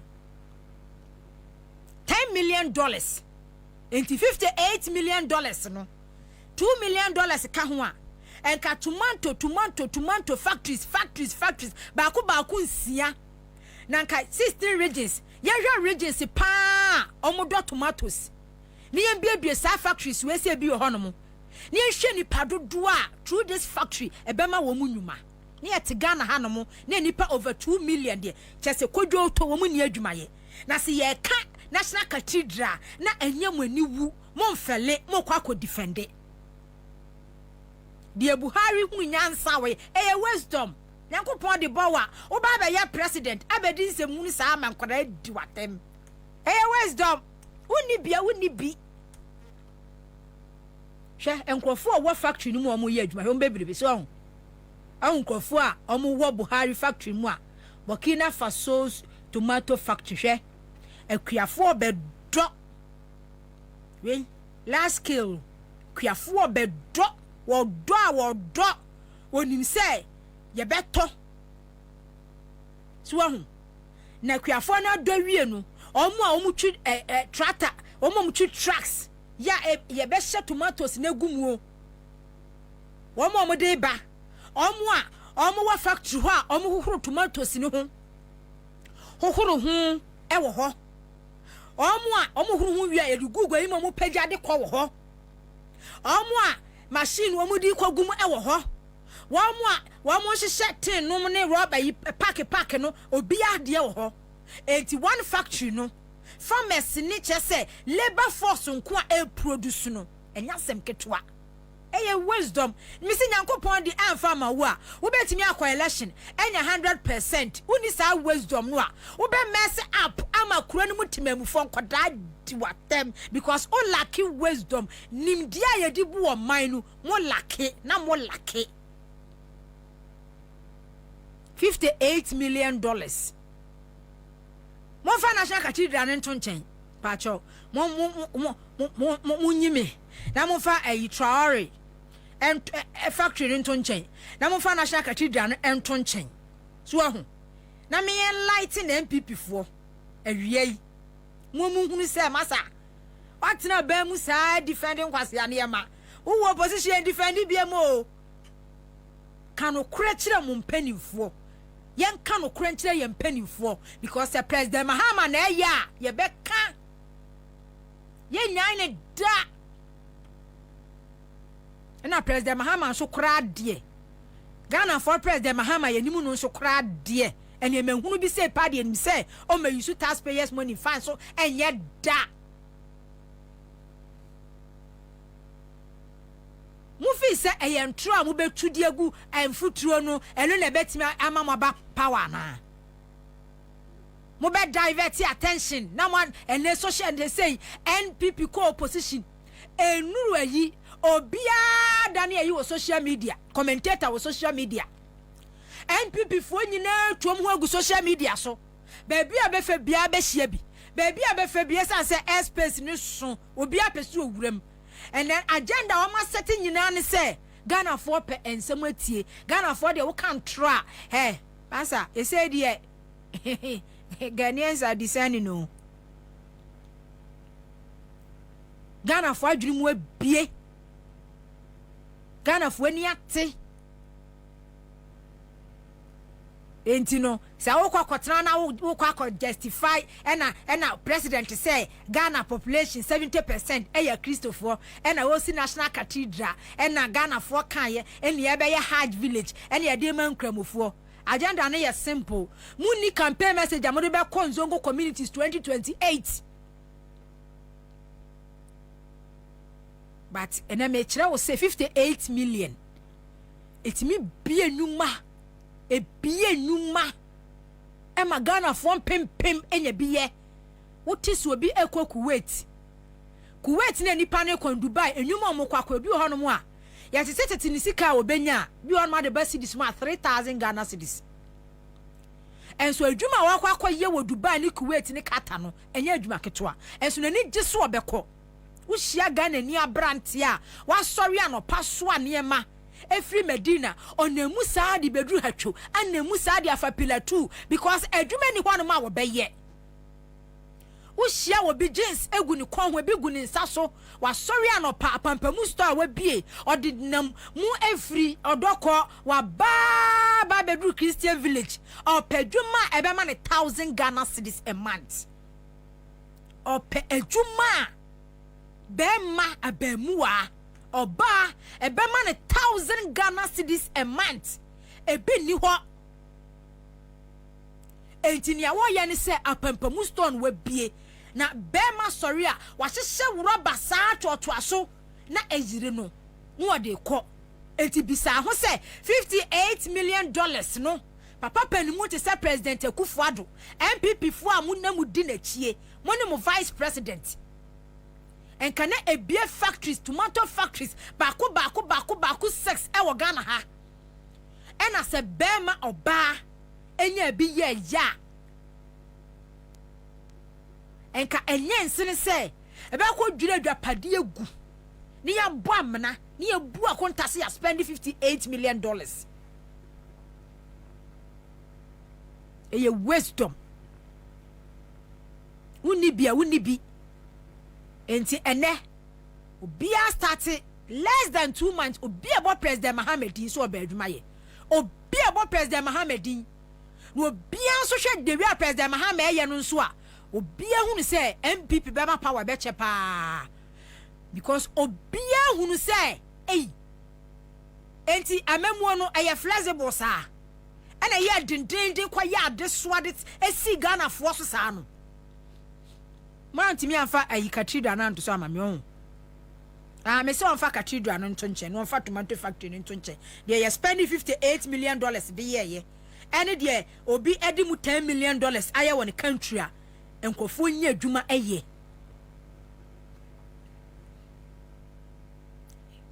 entina metrase ameka Nyankopon aduma abo no anya appointment ye dule mu na ye adwuma o Yen pese scandal bia beba because 8 years ni ya bre. Nyankopon aboa chief executive officer deputy minister when ye baby na wo ye adwuma yiro hu na ye adwuma hwe wanim e ma scandal bia e be distract be divert attention dey wo how ni nkeka bia beba because MPP for no de omo pese omo ya ne se on be start enyam hu ensem a enye no ma togu wiem esan se 2028 no omu ni bibia wo mu be gina so de akwakoye campaign say 8 years ni ade aye ye e wo region we di ma Ghana fo ni they don't have it omu ni bi na se atwuma mponwa ekwan River Fin Bridge ya regional minister gina ho no ya wo kan so mo kwa akoye wo de ye show Nyankopon moa no wo mu nyanwie 2028 na mo nam so akwaye campaign ebe hia mu kotia ama kuroma no be hia mu kotia abomo mo no mo presidential candidate kuroma no be hia mu kotia abomo wo be ko zongo community 2028 say akwaye campaign wo be ko akotu zongo fo no wo ho mo je haji sika no mu tue nyina dai mo ja ka $5 million over $5 million ena mo ja na mo mfa mfiri o na mo mfa mfiri apart from mo mpnafo na mo duo mo gum duo mo ko haji na mo mfa mfiri na mo ji wo mu sika pepepepepepe Jisi kan pepe. But mwejaka more than $5 million edi ato. E ka $5 million ni nyina akire no. Oba ye no wate so. Edi ama wo mu. Ye ni abre organ ha because ye pe wo man a obi ba be di so ache. Political party bi be di so ache a ye be hu massive transformation, improvement. Ye pe o man a one political party say was so di so 12 years. And our mind no kuro no mu ye ho bedwe ye a eno ne ye hwe kwan. And na ye ntena wo sem frama no space ni mu so. Enti muntu mfutuo mfangu mu saa. Ye nhwe saa ma ne nkoso saa da. De see 2012, 2013, 2014, 2015, 2016.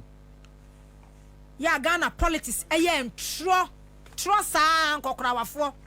Din tro saa tro MPP for ne ntro saa no ma start here na no a me betena ha me wi ana kabore me no ma ya saa de no saa prage ambulance no saa kabore wahunu bia me wi am no mo beye na no a me betena ha Friday a me beye ye video so ma send ama me videos pi ya say chief of staff re mo pare crash start kura gigi bi kura 2021 me wi ani aba no so awia yi me fasida emma Vane. Now Mr. Sapon friend me say what the asasi atasamanso asase na abo but enuru ha friend me nti. Yen fast dama rush energy drink. Rush energy drink. Ohun awia yi. When we the energy level no wosoro. Mabu bobie na mete won mo no. Ma no rush. Ma to me bo ase anom rush ankasa. Eti ahodi wom. We the ba me di be hia. Rush energy drink. And no draw for no mate for no messy for no central for no one yanom. Winya meat pa na the bosswa. And no one na wo se no. Energy drink ba ko pa utimi di no meat utimi di meat pie bosso. Eye rush energy drink. De papa. Eye nutritional. Ni nu ho oden ene de aye. Afa ya pe top choco. Chocolate spread. Ye de fa bread im. Eye kama. Uje eja so to wade a wani mra ho so ne nkora no wo mamie di ni nyina ede eye delicious vitamins wom proteins wom eye nutrition ankasa ya top choco 3-1 chocolate drink cocoa wom milk wom sugar wom do hia ni so hye saka krabi mixia ene revofin kora ma dikadikadikadika ti pampa wona wo sen no ene se de sikasa ho asem sitenya afa na akope ene sugar we na milk we na hwan we bibia wo mu dada. And to 0243 033 033 0243 033 033 na yankwa nim wo fra ya dodo bia do so pomu bia wo pe bia no wo benya bia na onso waton e wo shop mu kama na yankwa nim afei imbustable mixture your number 1 immune booster. Imboost herbal mixture. Your number 1 immune booster. Ya ewo dwaso. Ene ewiei eno so me kanfo ediama wo eye imboost. Imboost. Ene eno ani imboost. Munya imboost no mu a wo se otiapo nipadua no ahoɔden ewo mu papa.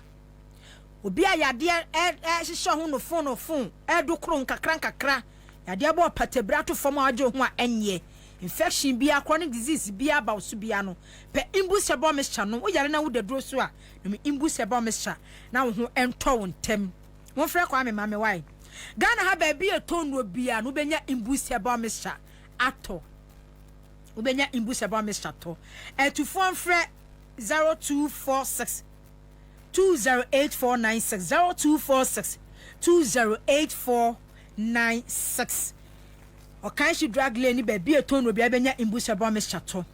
Father Abraham Herbal and Spiritual Hospital ewo Fanko Barrier as of Faster Oil Filling Station. Father Abraham say men kanchira wo say ebe pin sare appointment onsan kaya nhu se nkrofo bobodin Dr. Juan Doctor but ko Father Abraham ho no appointment we release me am frɛ me ni links bia o mon ko Father Abraham ko dey my appointment or ma lack favor grace it will be anything ebeba utiri mu bia hu say on na be mo appointment bia no fa ne kwa Father Abraham ho me kire mo kwan kunima me na enye won jejire wanu so omo appointment de nya bone nya sa appointment na esa eti yade bia ha wo wiase bia cancer diabetes stroke fibroid num sexual weakness num bp num hiv num typhoid num etwere num ni nyina no ukọ ho no mu a obeboa wo amwanya ano adru afen so no spiritual cases so pay promotion cases bia wo abrabo so wo pelak wadwumam wo pelak wo abrabo ma ware mu bibia e Father Abraham ho ene wo so do ani kire afen so peso ko hu pani bi nso a pesop bi dware ene wo do soap breakthrough soap which soap lack soap money and favor soap commanding soap bia bi ho command saa na ko wanim saa ofan ko barrier so fast hour ye filling station one na Father Abraham ewo frey 0244 371695 0244 371695 and now says 0559 114122 0559 114122 na Father Abraham emwama wo entimi ento ye beba economic dialogue no so but answer na no yes start mean pese ye start hey Israel adwempa awusiafo Kabore Mahmoud Kabore ajone me ena mi ankasa minu ya bema minu ya bema hey ori ya wana so de kwaku ana so de akwesi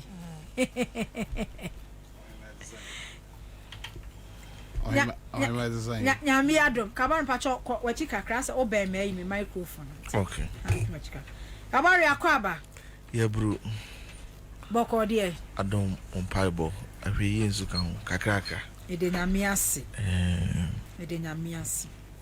Yebeba economic dialogue ne any other issues appointment back. Me pese ye di we efrasi about sa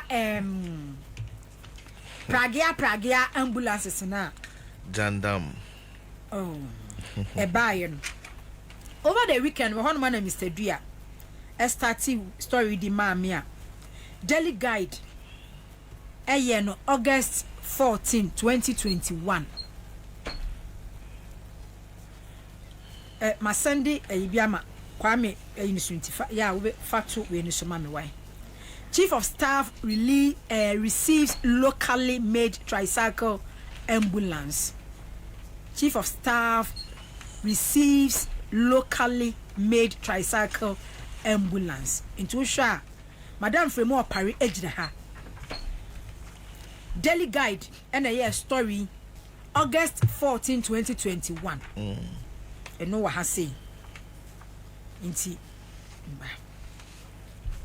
no what ha. And now no me ye ba konso Northern Development Authority for almost so at the end about 2022. Yeah, no so GBC and a year sa story no. But na ya twe e de ato President Mahama so and so President Mahama ba ye no on any health minister and any chief of staff Julius Debra e import tricycle bia magana ha e wo system ni mu dada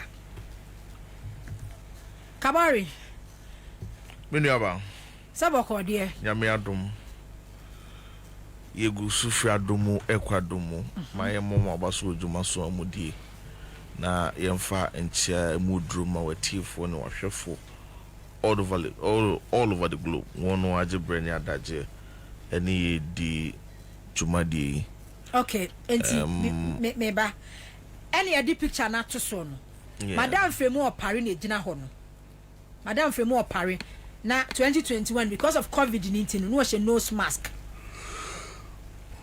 enti wa join e Facebook obehunu say Madam Fremu opare ena ejina ho no mo no a se no mo ye try test o se no mo ye do mo ye trials e wo ho no mo se de di patient enti picture ni nie se de di patient ebewura tricycle no emu no omo imported by purposely say remote areas no enkurase no ya ambulances no entimi nko no ombe use tricycle we no e de akọ enti madam frame o pare e na gina hono 2021 daily guide ena yes our story we enti ena da so jandam jandam boni na se ne dance ni wa bruchiri so they were dancing in Ghana. Oh, and when and then social media and we live in an era where Sabi Penny said touching pro and then if we need pro. So, and the obey piano a dance here or at the mano. Na and they jina pen and people for Jinano and Mguasi jina pen. Na ubi and Mguasa swa. Yeah, na why no want to say Obi I want to inquire he doesn't stand to lose anything.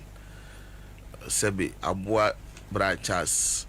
Se udi ne chia ewo gota mumpru pragura. When him beguase because nedi muno no. Na so yes Babro kwane kan.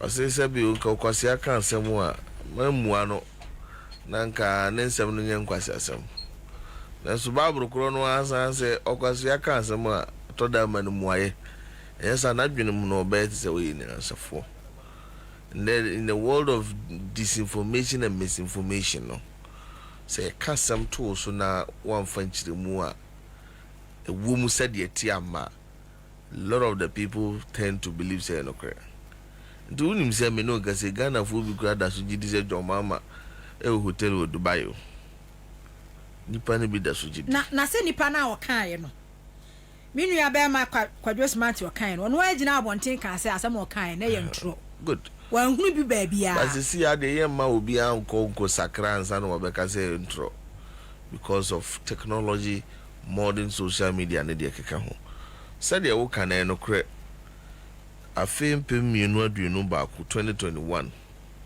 and abajoku bi aye from the Catholic Relief Services CRS omo aye say omo ye project bi aye to the Rest 40 project. Okay, na sa project no botai nyina nti omo koye nhwemu bi wo Northern Ghana ade one of the primary means among for the access the community based health planning service kind of chip compound no abobo ya because sometimes the ambulance is at the district capital. It will be ambulance city say be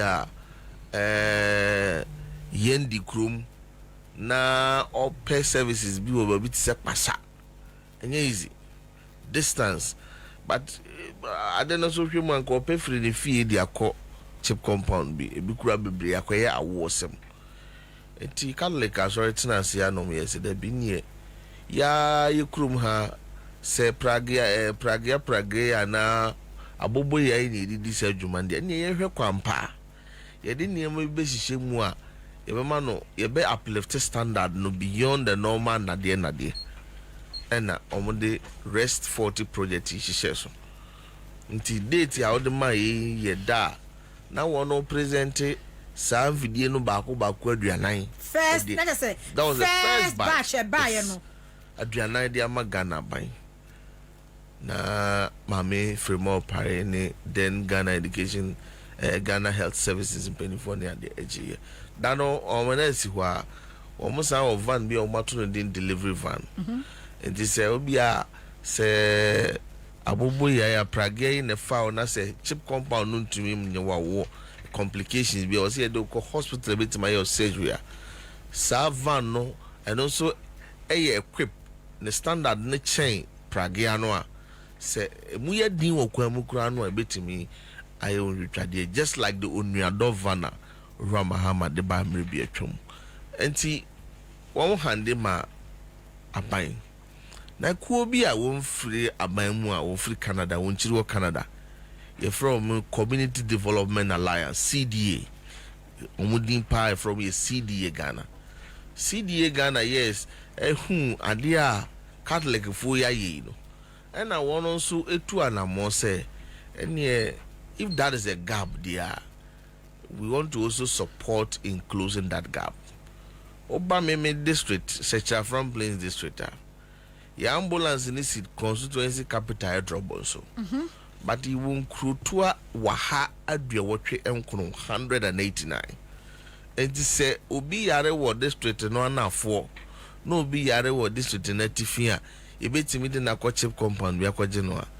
Between the already didn't be bad district hospital, the didn't make chip compound. Why was he did the ambulance kofano? So the ambulances, yes, are there, but there are identified gaps here. I don't know, not necessarily say was a trauma ambulance, kakraka de befani pano. It's CD, so I take inspiration from the CRS for you know, and I want to see and she shares almost so abayasene with some of these community-based, if I say, ambulances, and I want to share. Fortunately, unfortunately, some of the consignment every draw my and I ready under this government. A brand or transport among Fukucha and Sebio and say near Jumaya when some bonopa. They are got the TV so yani na do mama ba ye resetting ye na ambulance ya kufa do ba so be says ni there. But I'm say baby ye no free no and baby a Ghana for ne bitino and or how be munamuno and they are sitting a bimu air formuno. So most of these microphone actually they don't know. Inti se o kasa ana o kasa wo mo adwene nyina se Ghana no ani kumase ne nkran. Wo mo adwene nyina sa brabo wie ne MPP NDC. They do not appreciate the fundamental issues affecting the ordinary Ghanaian at the rural level. Intermediate one say a gross ignorance. Say nimdia nipa bi ninti na wono yes adia they should go and say no more. Nemum say boapayo say yen kan fangu jo mama aban ho fi na yen fangu nanimu ase papa no sebe yesi di onyame ehira no onim kabori onim me yini say enya say onim say started by say the working Canadian private company and started by 2022 be by and then aside no we share story be a Northern Development Authority so no e receive be the call Northern Region no ade that time no when hunu ne boni ayo eye botaya na taye chese ne aye kan because your farming communities be your hono ma omu hia sa we say no pragia no ambulance de ye kan ye because of the way omo akwan sitie no and then ambulances ya moto amode baye districts NCC udu mi krom afijase abako ya bo ayi canopy ene shasi enkrase bi on ma chip compounds community those hospitals no and he say farming community bi wo baby and I say bi ko bi akọ bush no akotwa ho no ehia wo ho adwimpo the rationale behind it no eye but say ye beye no say ena mahama ne baaye en wo de aba knowing very well say political party ni president and who defend the woman no omo na de baaye omo dance abrakoro wasokura dikajibi woman na de baaye nti say control ho dia say ne nchase ne obiri compact so say nye papa dia ne akufu ado na de baaye yes so ehunu but ye free say bi nkurase no de we know the benefits enti Ghana for no mutie citizen sure we titi wono wo nkurase no omunim so mfa so let the focus be on building and resetting okay omoje atum jandampa ogotwa janto pomu say ye wa ambulance na yesan identify bibi ha betimi a close that gap no I wo the class level no and until one here okay but we will always be here to tell the right to say the truth on any matter or mobile raising as far as almost gender is of concern. Change by levels abemu pao. Change by. What your appointment ana? Father Abraham will be appointment. You gonna say asama okay.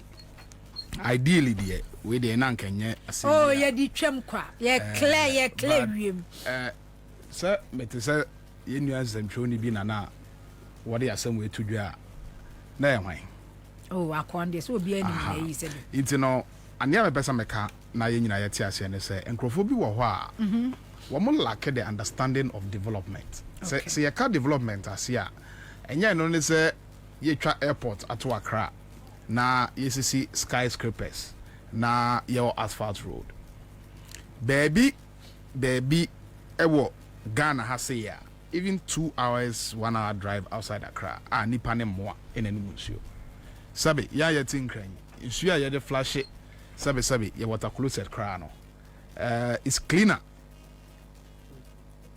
it's far cleaner than nsuo a ebimu enom in other parts of this country.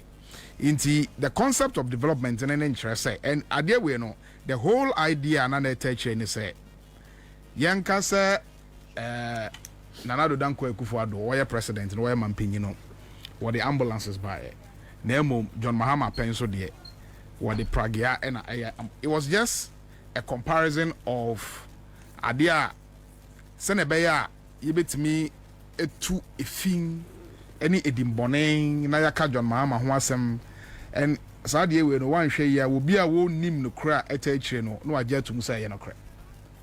But even if it is true say pragia ambulances he and this government at the buyer, what you should understand in say there are certain places in this country I say motorbikes na call say ideally Uncle Bega say motorbike any car there anka a car a more dignified means of transportation seeing a motorbike and so enter because in other places because of the constraints of development the absence of social amenities you are forced to improvise with some of these things.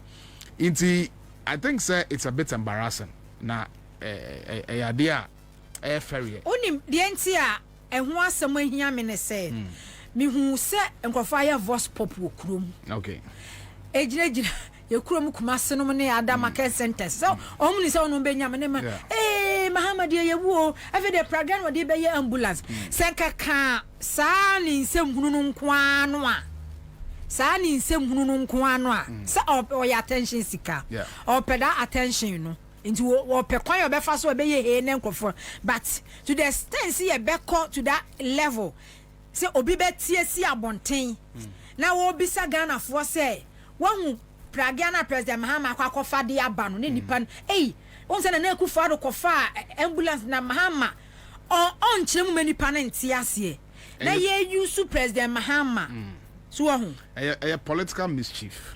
And for me I think say one more deliberately boapayo na one more ebeshada edesa same way be ato abonte no. It's important say get the clarification about there, but at the same time I don't know say a media commission never resolve this issue so say but there should be a medium Sandy Pakrona is obliged to use the same medium what they call answer no. No imagine to say well as far me kan anya no kra enkontompo that is what dignity is okoka say me ebia ne bakọ dey asem ne beto abonte no in all sincerity ebia na ogitum say ebia information ya de man on na no kra. Let's even give that person the benefit of the doubt say ebia ne lack of due diligence as somewhere I catch up even the internet does not lie. A simple Google about Sadia will tell you where it came from.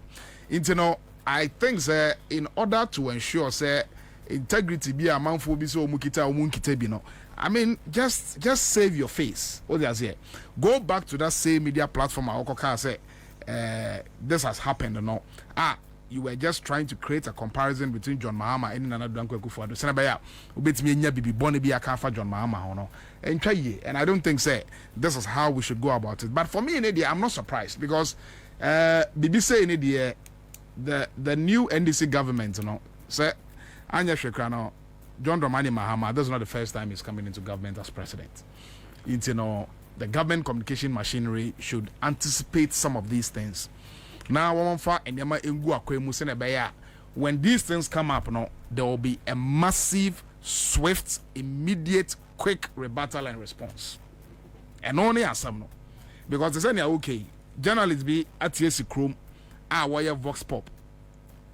At the same time, government machinery and those who advise government communication by this time, should find a way of doing similar Vox Pops in similar areas to disprove some in Yama way.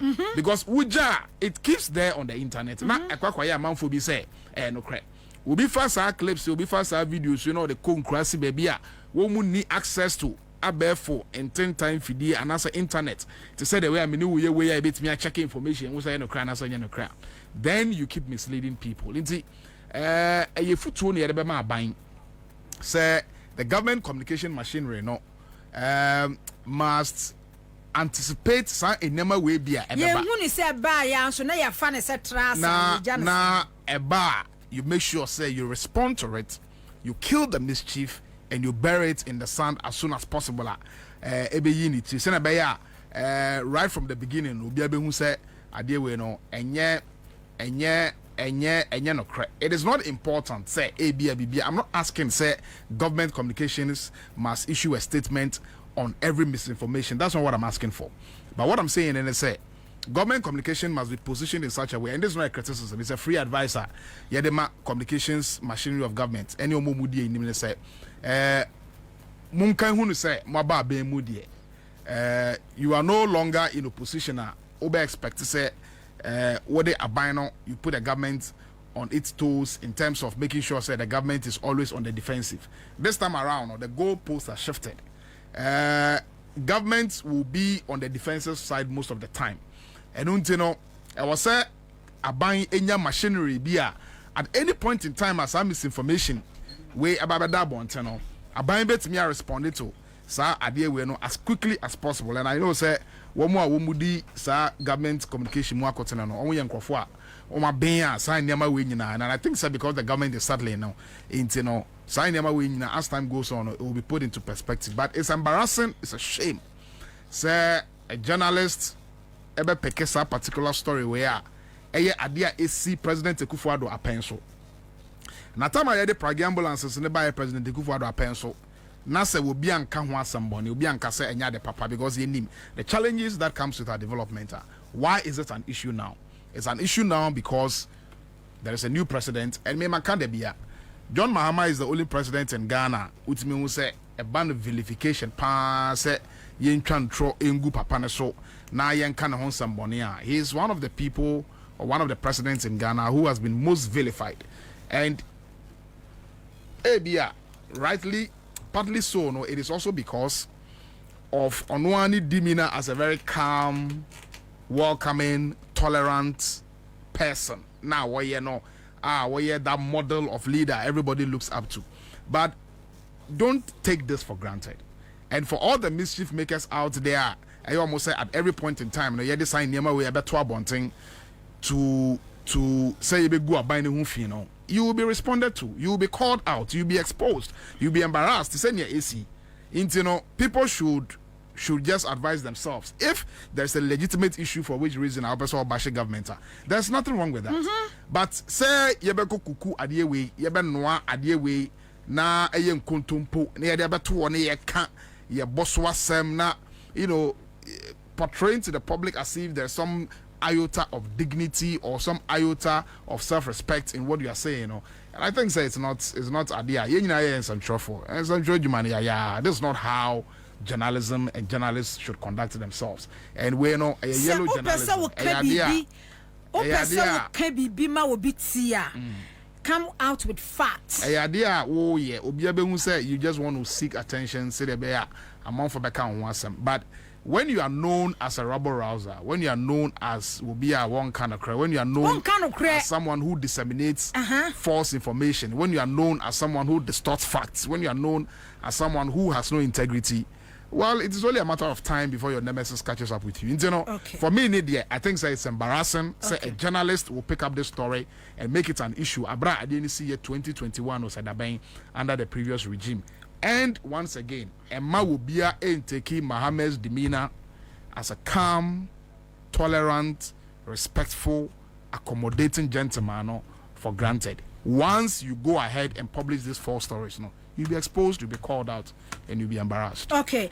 And national economic dialogue koso ena ehun se minority group nso se my MPP's true state of the nation address Dr. Amin Adam, former Dr. Muhammad Amin Adam, former finance minister, he say we member of parliament, wono ena the so-called true state of the nation's address no ono ena a deliver womu a message no e de by na ya bebo bi kakra na ya na de wura national economic dialogue no emu san se o ma bro ensem pi so na ya hwe se ya ku animu nso no there's other issues so a ya be political history as we the mighty minority in parliament is here to present the true state of the nation following the president's presentation of the false state of the nation address to parliament last Thursday, 27th February 2025. An important day in our political history as we, the mighty minority in parliament, is here to present the true state of the nation following the president's presentation of the false state of the nation address to parliament last Thursday, 27th February 2025.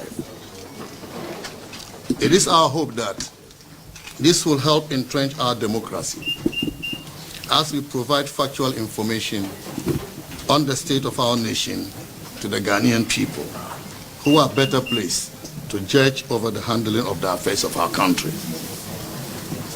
One would have appreciated a true state of the nation that acknowledged challenges in 2022, the remarkable turnaround as a result of the decisive policies of the MPP government, supported by the IMF, and the challenges still remaining that will require steadfastness from the new government. And when this is backed by a clarion call by the President to Ghanaians to support him and his new government to consolidate the gains, you would have had consensus across the political divide to drive the Building Back Better agenda for Ghana. But what did we get from the President? Rather, he chose to do propaganda, and we can assure you that this propaganda will come to hit and hurt him hard. President Mahama accused the previous government of ending the year with a headline inflation of 23.8%, above the IMF target of 18%. This divergence, the President indicated, showed a poor performance of monetary policy.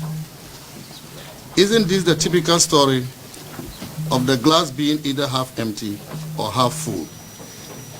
If one looks at the fact that the COVID and Russia-Ukraine war crisis-driven inflation rose to 54% at the end of 2022 and dropped sharply to 23% at the end of 2023, that's within 12 months, then a headline inflation of 23% should be seen as a significant positive performance. An important day.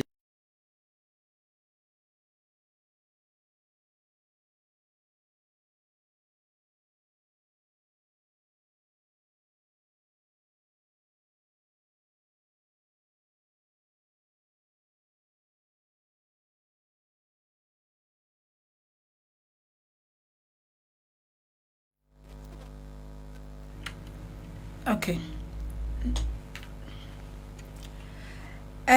Kabori. Russia, Ukraine war. COVID, Russia, Ukraine. I'm sure if you was to be the finance minister today, you can go back the collapse of US aid agency. Trump cry. Oh yeah. Importation, you know. Or the BBI back home because they were the only government I know here to me and the year. They have something to blame. COVID now affect him. So for me, well, minim say men can say the normal. I dada politics no I on tie no na say na minority donkuma wo mra se bedwom no amini se wo mu ba be kan bibi sonko cause menu aba me no kese President Mahama Bain any NDC abayan yet sui and then nano adunum miensa 53 days. President Mahama has not even presented a budget. The oye nibia experience, ingenuity, and most importantly, Niama Mona Mudija Honum. And you say, and the state now back actually and here the true state. The true state will be before fra. Na minim near minority don't go man no one person. And you know, say a revered institution like Cocoa Board. Na ye free by 2016. That entire liability $199 million. Even as at September 2017, normal liability $1.4 billion. And the Cocoa Board or more liability is around $32.5 billion. And you know, say ECG, Ifra Bamu, now your total debt was around 1.5 billion. And then on what 68 billion. And you know, say national debt. ECG Mumufra Bemuna can you say? It was around, in terms of Ghana City, I think it was around 15 billion Ghana City. Okay. And so dollars now 1.5. Yes. Okay. And you know, say Omaya Ifra Bemu national debt after rebates, yes, it's 122 billion. Nande, abaye biya peja ko 721 billion. For the first time, both local and internal and external debt, ye defaulted. Who domestic debt exchange program near the idea. Enti se John Mahama beka se home city in himself how be ho. Na so Ghana way upon chini no we na fi ehun tenten pa. In fact, when we had the opportunity to some of the books and the grief of atrocities, economic atrocities and kofui. Who or how uncle for the abeye ko. Nemum you better talk also the exact them from Mosu. Now the exact travel for us one that be whom be here see Gina Brane na ya pimko yenim na how a year you come no yetimi film.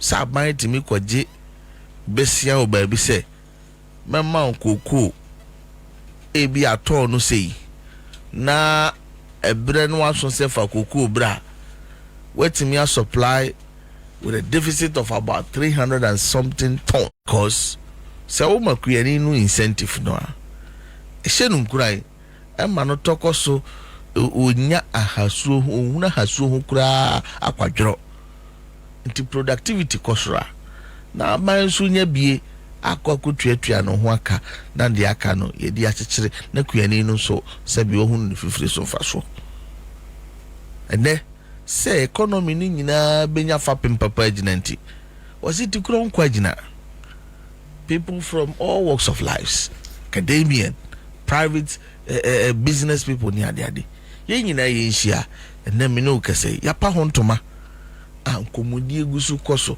In fact, for me, thematic areas go much to say yeni year na report will be free muabano anko cashiers money and I believe enya de be cashiers because this is a determined government.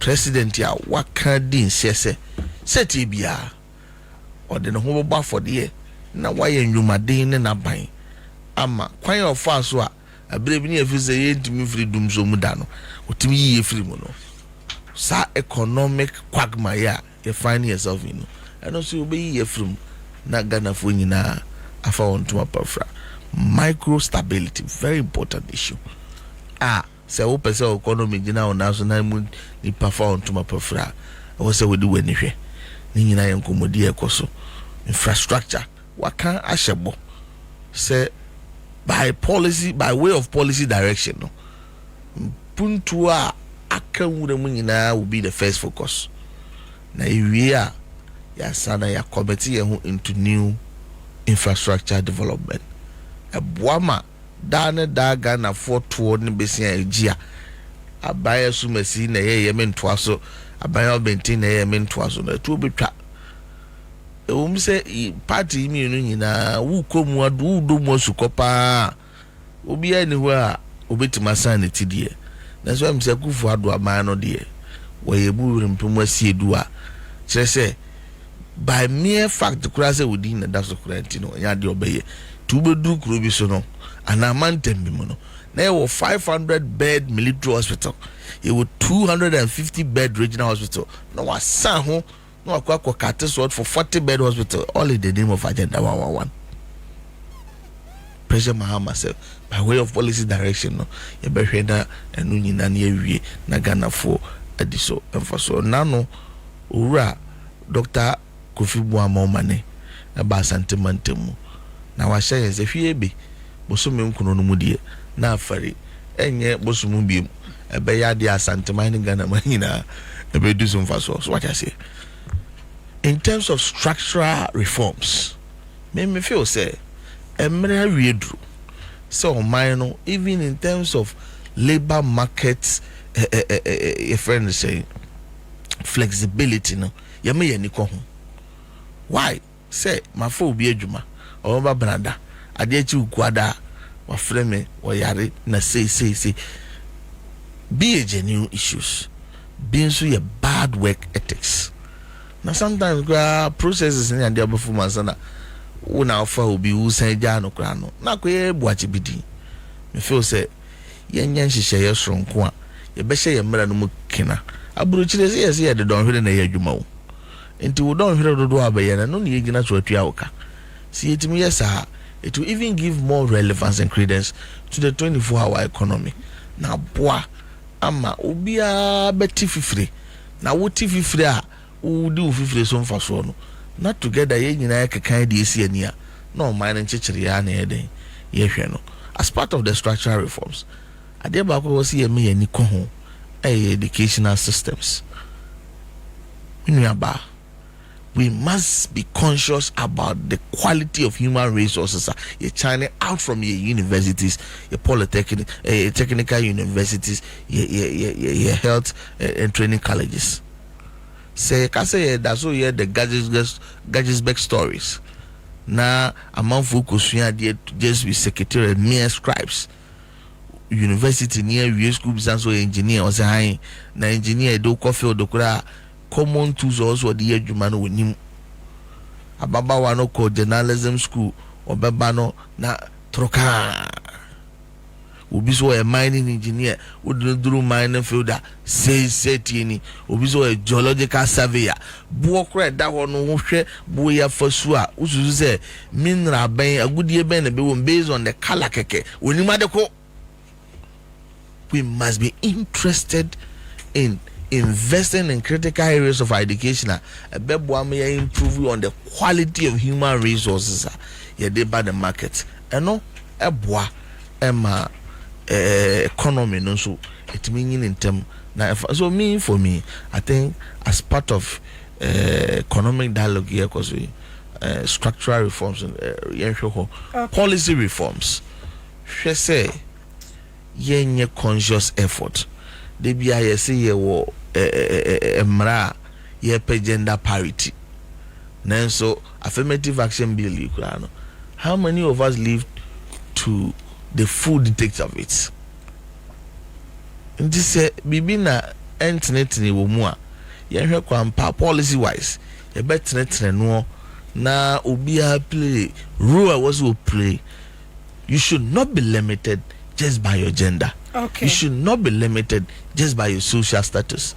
Dinina policy reforms are also here. And Ghana for the major case has to do with environmental concerns. It's as part of policy reforms. You want mra ukurum actually say national dialogue. Yes. issues these are some of the thematic areas. Okay. Wo mo beto mo boado musuko. Okay. Na ye de bia ye nya kwanya say be table no ho no. Ye say wa asem ka kire nyame a na wa come from mom. Okay. The for the case you say major concern about the environment. Mra wo kuruma kire say ye ma obi kwan permit nkrata na won ko tusika kokko wo kwa bretum. Ya ye kuro ya se ye boye kwa bretu ho ban. Ma na no kura de afoso mampeninsa se obi a wanya lise ye kwa bretum no. Ye behwe ne ya gilisi na free nsem no wagi adwuma. Ni aden as part of policy reforms. Yen repeal sa amra no say krum akwa bretum de. Yam prema obi ankutu. And you say you train, say you train. Enti sanko mudie ni nyina mrem. Yeah, train because I want manifesto. Yes. And a president in Swaka. Sa emra na ye no 2022 under President Akufo-Addo. Yes. And Minerals Commission e see ya osiwe ya moso mani nkwe no. Wonu ana implement the aye adwuma. So wonu ana implement the aye adwuma, the area forest mu. Enti so wonu aso na moso abe use no. Asade excavators every forest there yes, that media me feel say these are the realities vis-a-vis with strategic steps are by no take na you're coming out of the woods. Dialogue here because it will inform major part of in first budget as a government. Na sa budget na be wabanya se ni mo be hen kakra ana ni mo be to akoso ayedene. Okay. Majority should bear with us. We have invited all political parties, including the MPP. Omunja president press conference hold no. Now omun join your dialogue na say na yen sa adwen yen pe ba bi edi o man ni gina ba. Adwempa. Ni aba. Be hu say dialogue book ne kura mo no. So economic dialogue no. So nya na shasi o. And I think sir within the fourth Republican constitutional dispensation, if I'm not mistaken, I stand to be corrected. I think that this is the very second time at BBC see 7% and above. As a result, and the report is clear, as a result of investments, the NDC government led by John Dramani Mahama are yet within the oil sector. And it was clear. So at least from some consultation, a course so it was saying at the end of the day, there was some level of implementation for Sobre or Minor. This is the difference between the NDC and the I have always said, ever since we entered the fourth Republican dispensation, the NDC has been more pro-development as opposed to the MPP. Well, I don't know how I'll describe them, but that's my opinion. Now, Minia, answer na yebeko, media omanpenye se wambase obeye lamentations. Na obase obefixe problems. Yes, I agree with the president. But it is also important say yebe Ghana for baby are free. Any baby are bedru. And why are we having this particular economic dialogue? First and foremost, we are having this economic dialogue because we are in an economic crisis. And only the first factor, one gen to more, then there's no need. Why are we having an economic dialogue? Until we need to repeat the facts and let people know and understand. But sir, meba amanfo anyuntum enye se ube ya press conference anansa obetre Ghana for say last president Akufo-Addo ni sona say weja robust economy and then MPs ni being so can say omuja healthy economy enye no ordinary Ghanaian ehia so ba be ka chen say GDP is grow by this because of these policies measures they put in place no e was reflecting ewo nipa na brabom entinya de wo kan nipa na de agina so aka say we ja healthy economy and say economy no na it wasn't robust. As for say economy na healthy and as any healthy need I think say the verdict is out there. Yes, entinya ni say our crisis for years. Yen kai amount for kakra. Minia, one of the things that hurts me the most, and I saw that during the 8 years of President Akufo-Addo's administration, and it's saying anytime be as an economic crisis and a national crisis, a problem be ba, I was here solve be no na man for person of fan was And I'll tell you, COVID by 2020, Abain enya a lot of inflows. Sika amount for the bre yensa yen fambo a yen European Union for my sika. World Bank ema sika. IMF ema sika. The US government ema sika. The Canadian government ema sika. Corporate organizations, individuals, churches, groups. African Development Bank. Womu ma Ghana sika ye contributions send beya wo man no ebetime nye sika e dey providing the critical health infrastructure na ye here at that time, because the biggest expose COVID at the buy and say e ba na your health sector. I think say na ye be here in Nemakakra, even though I was just trying to imagine say Osha the massive investment President John Dramani Mahama here within the health sector, assuming those investments were not made.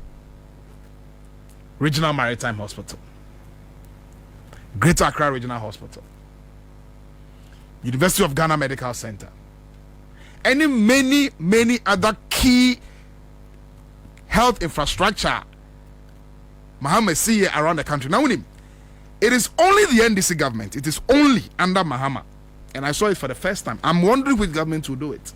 And idea there be an amount for refi. Meaning Obekaya between 2013 and 2016, John Dramani Mahama as president, what the policy be by 10% of the salaries of all his appointees. Editor chain say the heading you see cheap compounds. This is a president who even goes beyond budgeter budgeter yeje taxes and they supported budget now, and I say yeje loans and they supported budget no. Ministers of state and their deputies were compelled to make contributions from their salary. Say, we enye adia ye di boomai eye nation building. Now, what else is it? What else is it? Namia, apart from all these funds are within the COVID period, no. The MPP government was driven by greed. Say sika ba intino yen diri nyafu yen say sikano yen ye pese ya okita $400 million. Abra COVID was ravaging your mind. Amount for amount for we're not going to work. Your critical health infrastructure now, you be here a lot of investment. Now ukita $400 million. Your free BB prioritization. Sir, you shine nyama ye here. Emu during pan ye bet me a yen is here. Emu here was ye yen is here. Oman benzi obesi 88 hospitals. Fantastic idea. H what they call 111. Fantastic. HD 114, whatever the number is. But at that time, you know, Abani who say, okay, I was CSC hospitals. COVID scaba. Abani subet me sika. In fact, the seed capital, South District Hospital, $100 million. No, Abani a copy says kind of buy. But at the end of the day, $400 million has gone down the drain. Hospitals need to be at 20%, 40%. 30%. That is not the point I'm making. The point I'm making is that COVID is kuyen. Your health infrastructure do end to me and support it. The ravages of COVID. And until the young baby be able to solve the problem. Until you prioritize. Greater Accra Regional Hospital. Region Bay na Omuni Regional Hospital. You provide a regional hospital. Districts now Omuni hospitals near PCM district hospital no $40 million and can me see 22 district hospitals with amenities, with staff bungalows and other ancillary facilities. 22 and by this time you have 22 hospitals juma ya fan crofo a omo boasa na be yapomu then ensem ebekonedi. This is where we are now. Naminia the thematic areas of this economic dialogue, and I feel say it is very important say one more dialogue now see one more suggestions say about how the economy should run. No, we pay attention to these things. Now I'm also very excited say Osha NDC manifesto no now share now tie o mampanyi o nangasa kran some our kind and now it appears say there is a clear cut agenda. Ewo baby a yebese yede oman na eko But at the same time, we need to tell Ghanaians the truth. Say this journey, this path, this reset is not going to be a walk in the park. It's not a magic wand. And yes, there's a certain magic wand that onya woso ya wo bodu bi awoso ya na exchange rate differentials na asesa. Na interest rates our banks na asesa. E be take a deliberate policy by abanya what dwene manfo to make sure say issues na ewo economy no na emmo se na be ya ankran for entimi enya bosia enya adwuma abran se ho no enya too much se na be ya betimi make sure say your energy needs no is secured, say you be making sure say your food security, say be making sure say agriculture is thriving, say be making sure say your infrastructure no you provide an enhanced infrastructure to ensure say one more need be no one more so no one betimi enya those infrastructure to say roads, to say hospitals. But one of the things the president has said for me in the very key in dealing with these particular issues, the issue of fighting corruption. One of the thematic areas, good governance, accountability, and anti-corruption measures. Look, the level of corruption also in the last administration. Now, the reason why we are in this economic mess now, it's not only because say, okay, COVID and the buying a Russian-Ukraine war and all kinds of excuses. One of the things that MPP are buying into Minka and their minority guys in parliament, say more address the press, they should remember to add that when they tell us about COVID and they tell us about what's the other excuse, the Ukraine war, they should tell us about the corruption. They should tell us about the mismanagement. They should tell us about the grand theft. Okay? Apart from Sassika where a buyer during COVID period, are you aware? It's a Bank of Ghana. And Rana said, "Untmin sorry keke." So printed. Bank of Ghana printed fresh currency and fresh notes for this for the outgoing government. Abra Sassika when bano. Now I was buying a share to the utilization of our funds. So now home buy no. Now Bank of Ghana egusu air printed. Now in basic economics, so printed sika. Miniaba. It is the next thing that follows higher inflation. So princess egu economy mu and you push a lot of liquidity, a lot of funds into your economy, especially when you are printing money. It's basic economic science, common sense. So inflation will shoot up. It is not surprising. Say at a point in time, your inflation under President Nana Addo Dankwa Akufo-Addo was hovering above 50%. Now it's just surprising. And as a result of the reckless manner you manage economy, say economy this Japadia will be the Jaye, we buni 8 years will call so Senabe will be twaso. And this is the kind of economy that we left. As for President Mahama, I pity him. Yeah. When I see President Mahama and I hear him talk, I pity him. Because this was a man, when he was president, deliberately investments in the oil and gas sector, deliberately yen first can shame yen pia yen making sure yen who the effect from 2017. This was a man when he was president, Dumso was destroying businesses and homes and lives. Or say I will fix the problem. This was a man when he was president, was say the introduction of free SHS is a good policy. Nemo say you benya say amount for do na be school na be doso and kola na be doso intino ba dwene ba president o ni so din hu no president he has foresight was say then yen sisi esuku adan se ne be ya ye betimi accommodity and kola na e be ba into the free SHS program no and I said the senior high school program no. This was a president who was making significant investments in the health sector. You have to take a very vindictive government to say another Dankwa Akufo-Addo government. About Bank of Ghana Hospital, we refuse to open up the Bank of Ghana Hospital for business. hospital and kebet me a fan for mu ye adwuma na aban ne benye sika. President Kufuor refused the usage of Bank of Ghana Hospital, University of Ghana Medical Center, until say COVID by ya Kufuor the appointees be nya a contracted COVID. No, that was where omoko mayarsa. It is clear.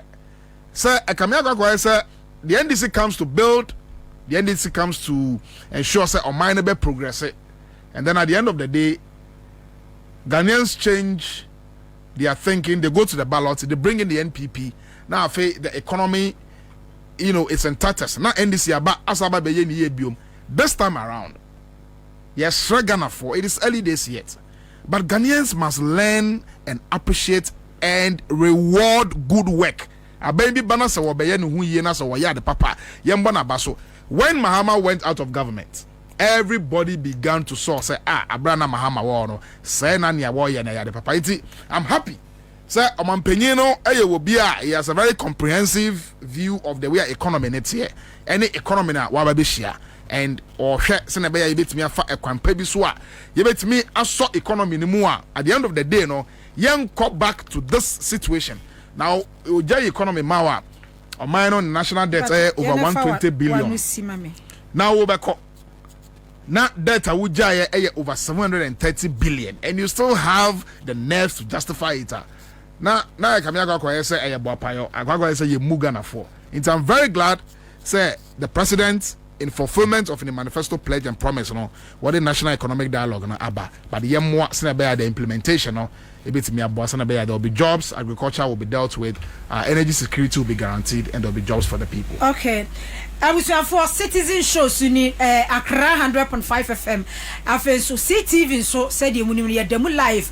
It was CTV Ghana's #1 television station, and Facebook so what Johnny Facebook so your one economic dialogue and the air cost one NPP for so amu ye the true state of the Debe affairs omo so aye abro ensem pi eso ensem no kwa de nhada nye ensem bia ensem no de nye ensem bia because de na ka ye hwe kwan senka MPP for ba catch say President Mahama State of the Nation address no ka ye say e ka 720 billion wo boa kabari say wutie mi energy sector so no said the President Mahama can say ECG Kankwano or 68 billion, and then aside ECG 68 billion no ESLA omo bodo to annually am I 3 billion Ghana cedis no inflows unko ebe mu 45 billion omo the ESLA kwa kosi a wase jaka over 70 billion the ato cocoa board ka nanka the Ghana for hwe kwan Ghana for te say mi say no kare nanka me hwe kwan ni senko ba be ka kire ye say entesa sinking funding so President Mahama ka say muja $200 million or muja $64,000 any two mu but man te say former finance minister boss say President Mahama eboa those figures no emni ne me hia ye because mine agri sector ye kan other sectors ye kan ni nyina fa pem ni nyina economy ni so eni so mine na ye ka na say energy sector this sector e ka da hono mu a na say mo antimi enyi enfam from ni ye hefa ne ye kwakudu but kabari what is say omo ka say in less than 2 months ma bobo 58 billion Ghana cedis ena edi ato hono mu. It's laughable. As resem Nina boils down to the effects of having ubia wedding trouble so also wedding trouble so etimi dane pete bibiri ona mo ana ase so die.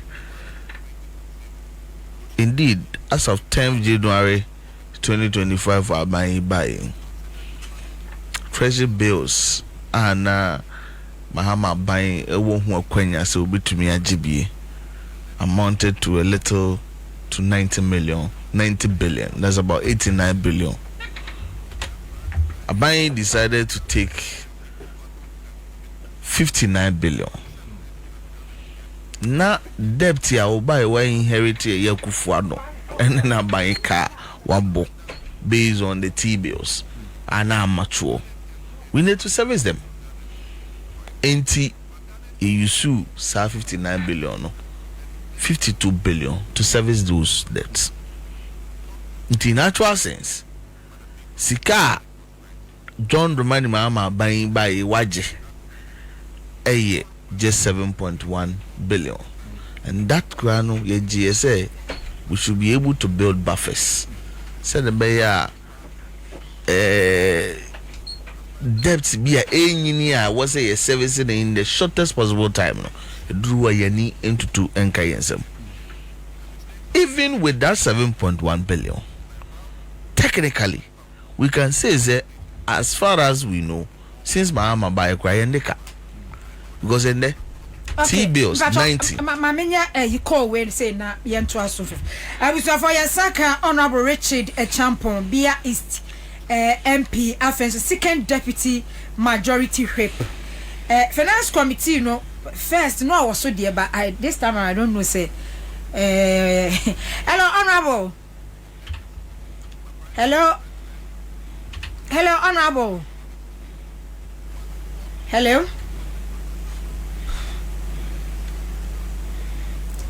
I was say ye benyane ne di nkomo e de afa issues kwa eba and the minority for na raise issues bi ho, and then aside no kra no before minority for be ye wo mo yi no omo keke kase aban we say buy no wagi loan in less than 2 months no wagi loan 58 billion. E be say hello Honorable.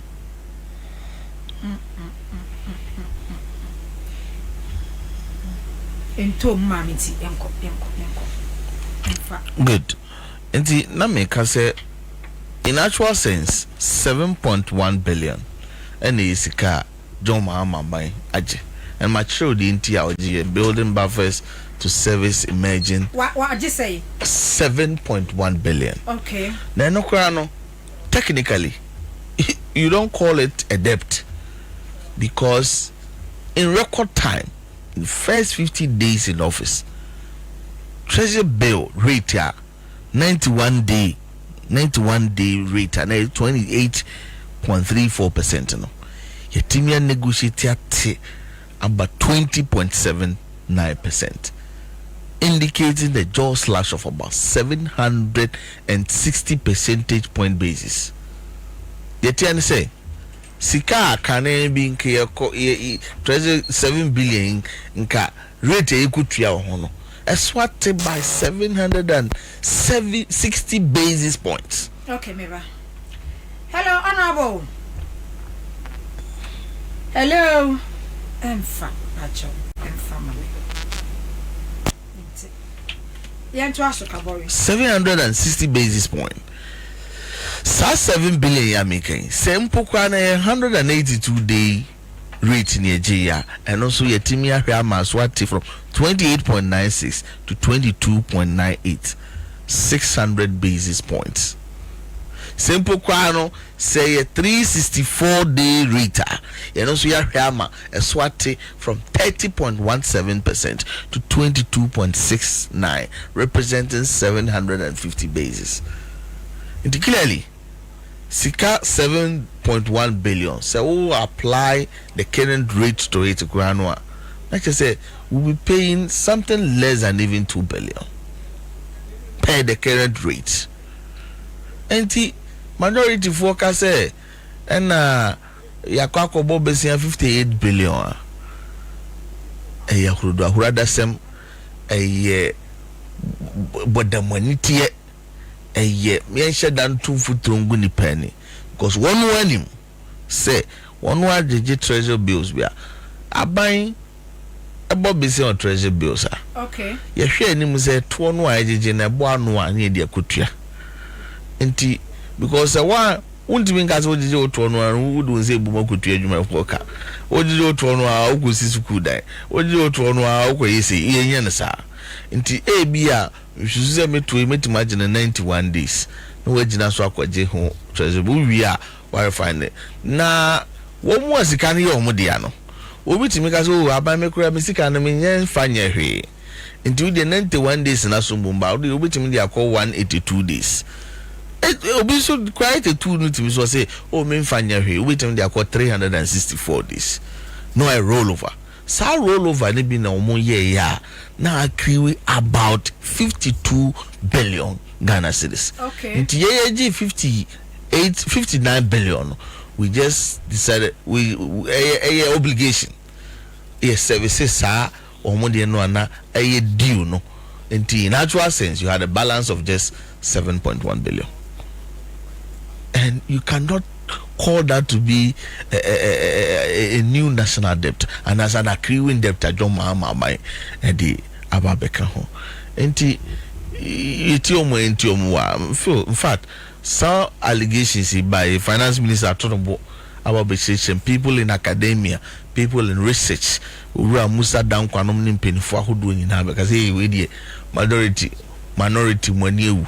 Asama muka nyina na nyasa na tie hihye ne sei de matombo akyirikyiri mu no ene yesa de ntoma foforo fra because we need the antentam ni yesha kristofu bi achi na mokati dra ya mpene mamuansie ene ekosi hard village na moje hu muye hu dede but unim before be banos unim say Kabori some of these na omo kanu enye se omunnimu sa some no more kano enye no kro say minority for started yom ka say with less than 2 months omabobo say 58 billion aka say finance minister ba be chim and then nkrofon so achechire mu no enye se omo kano omunnim say eyentro na wo edu they know but I say yen create bibi fantos because we be can say uja aka 122 billion and a 122 billion yeah they cost 721 billion etini yenke bibi so magana for we say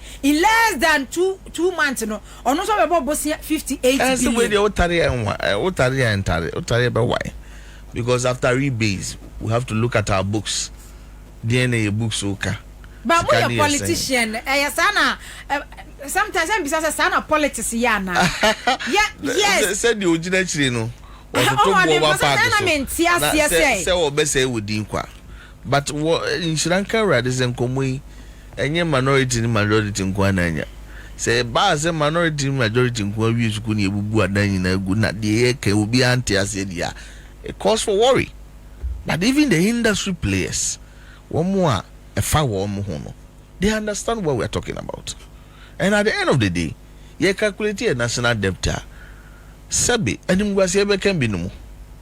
So I just say, animguasi ebeka omo. Enti we nyadia and minu penny yadwene. I think it's strategically, and I believe in the coming days you be more of it. You position your communication in such a way. Some of these things, not necessarily say you misinformation biya na yano, but you position in such a way, and no one be set it as. Proactive stage something we you obi akono so won fa asem anya no kure mbetum because nim say they have venues so nipa de begu no hofi nipa de be pa no ebi ni abronye de yi a exactly but you see we the data but I didn't know so kwakana we the data I didn't know so kwotena ho ham wani se mahama 500 million Ghana cedis mahama yesim no insam na wo kana boa we data and I'm happy say ura atoforcing he has made good use of social media and all over social media platforms atono watch more me say even students of economics grano ya tia se ni ehunu ba bi free ba and ba bia yeko ade ba ko aye me ya na me twen wadwen siso sa cathedral hajj village comparison ma wono ye no you see Ghana Airport Company a buy company we ye dwuma so obenya sika na wanya mfaso no wodi bia bo aban na abire bia no ohwe nhihye ya betimi di sika abre no na oye sanso na ohwe the dissatisfaction be brand customers nti the whole idea about them na trade say yenhwe e books mo say wa hoden say betimi ya ye kwa ko gina based on e books na ya pe nipa bia mo wa be kan ho na ya airport no ya ma no international status na ye ndwuma no akakra kra bam na ye hwe na kakra afoforo de beka ho yetimi akoka no na be ye dia ye hwe ne ye ena kanima mpani dwondomani mama tikesia eso da yepa ene airport company peni fortuna se yen hihye nyina ene yes terminal 3 winning best airport on 3 consecutive occasions in the whole of Africa based on efficiency, based on even said the whole fair any number of people are etimi possess over a period of year. Ade ba ko a ye sub-Sahara hanum ye hunu how religious tourism edi him ewe ye bibirem hanum na wura mahama penso ena ye say ye de hajj fo nyina ba be fa ba bi a other travelers fa na create inconvenience omo beja omo adofo ni ade in a religious way ni ade no ye pe ba bi soronko no be ye specifically for hajj on board enunti Ghana airport company and kasa fatu won ho so say obehwe na hajj village no afeedie won wa CC no to an international standard wo mo hihye nyina koso a ebewiwi owura mahama panso ena papa peni otia potomu die untumi nye bibi se mfa ntwanhia no na mkremofo kwaye ni modo ada papa no woni yentam eno nkyere se wo ye wosomu yi mu ye fa woluma ye kwaye Ghana airport company fo dwumadie odi aso akobo fom se ifiwura na ye hwe ni yensie aban a wabaye dwodoma ni mama aban ana Ghana timamufuo to ayetua taku anaka prekura to kuro dem ni ho a ye de kosa project no mo.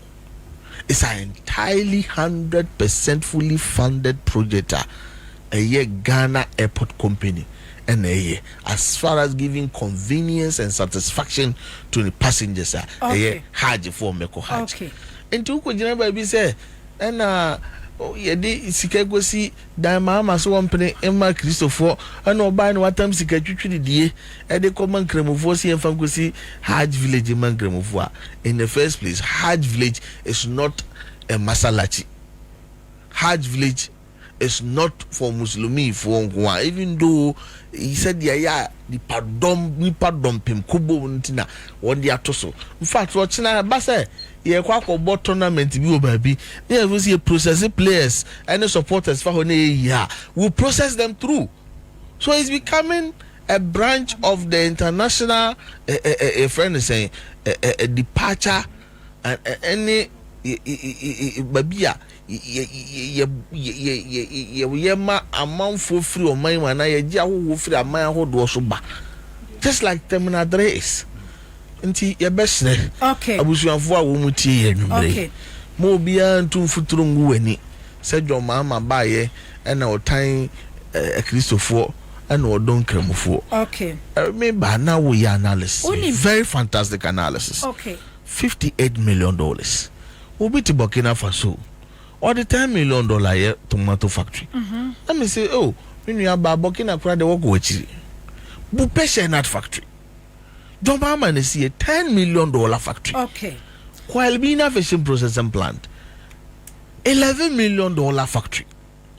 It is 58 approximately $60 million. I dear could twamana and a good for Wangazan Wahu or Bekose Ghana bakwasem obekwase mampani oba wodi esika kututu amana amfaso amaso hwe in the name of so okututu dams me ba obeto aso amana ya monje bonka okututu ma eze dams ya ye ndi zo but Mr. Mama fa video yi ntwem and the health minister akoto trade on say ahead of the election no President Maha Akufo-Addo nie oko commission trade agenda 111 hospital or commission ye hospital president Akufo-Addo commission ye no and the health minister come na okomu onu say netie say ne mutie me pick a sound okay the guy is so and honorable Minta Kando hospital na na that TV show amohwe no President Akufo-Addo commission ye ma bie baby a story ne da Ekufuado to commission hospitals under Agenda 111. 80 way assassin for na yes as story we say. Trade the anu enie. And Ekufuado omo ye no 5th December na almost president air commission to hospital na. Trade Agenda 111 na Ekufuado air commission ye no. And a dash on patro sound wom. And a dash one no. So I didn't pass him one. And I think it brings us back to Adrian Passimo kind. So was a position Ghana for free bar. Yes. Because video when you nowadays bar will be pressure mama by saying ya commissioner woman in Yajuma. 24th November 2024. Obe commission me that war commission na fe no motor task. Omo phone so kra na wonim omo asoso. Me say drop so the light ni ho bibi eye on. The guy is totally fixing this place, so I appreciate how you receive the body, how you prepare, how you store, how you give. I think I don't know whether they and there's a photo. Open. I think I don't know whether they and there's a photo.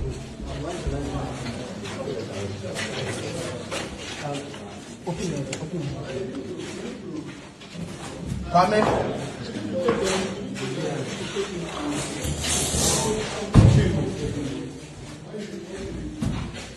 Actually, there's nothing here. It's not like construction. There's no equipment to show you how it's operating and how they receive. The guy is totally fixing this place, so I appreciate how you.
There's a photo.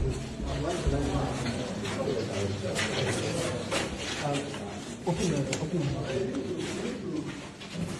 Comment.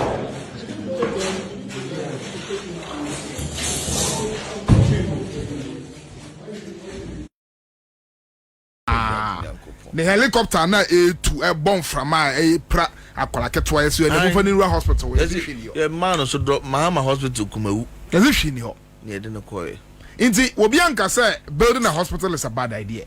Then as president, an executive president. Now ube fifie ube tuka ube tena helicopter mu etu fi akra shi akwakoye commissioning of an uncompleted building a light in mu idea. Who do you think you are deceiving? And I will turn that down. Now, Medemaka, sir, as for Nanado is an example of how just not to govern. 8 years. And then we last days I would come. Now what catch Ghana for set the hospital where we ni ya painting who ya painting who what's a dom aqua gu on mo se wo commission project. Project ya ceiling kura wonye yo project ceiling kura wonye project we are okay. Light kura ni ho. Na ma won sa project we are okay wan me. This is exactly how Nanado was packaged and given to the people of Ghana. Who's saying Nanado, now where you paint my mentor. This is exactly how it was packaged and given to the people of Ghana. An uncompleted building without ceiling, without lights, without fan, without medical equipment. And you paint it outside, no. Peche. Yes, where your hospital. Now, many manus, you know, just a few issues. Minority for months, some more cano. May I have a few issues? Questions and business bizarre. By 3 or 4 questions. Nearly kind. Is it true, sir, John Mahama Abra Wufi Abemu in 2017 January? With $200 million, I was sinking fund. Is it true? Is it true or not? Is it true, sir, when the MPP was leaving government on the 7th of January this year, out of the $200 million, Omanpenyi John Mahama Jaye in the sinking fund, the eka wumi $64,000. Is it true? Why are they not speaking to the Omega Ghana for you? Omega Ghana for over $200 million. But Omajabi. In a Uja $64,000. $64,000 Esla. Over the 8-year period, we said there was over 45 billion, and so Uja cut 75 billion. Does this make sense to you?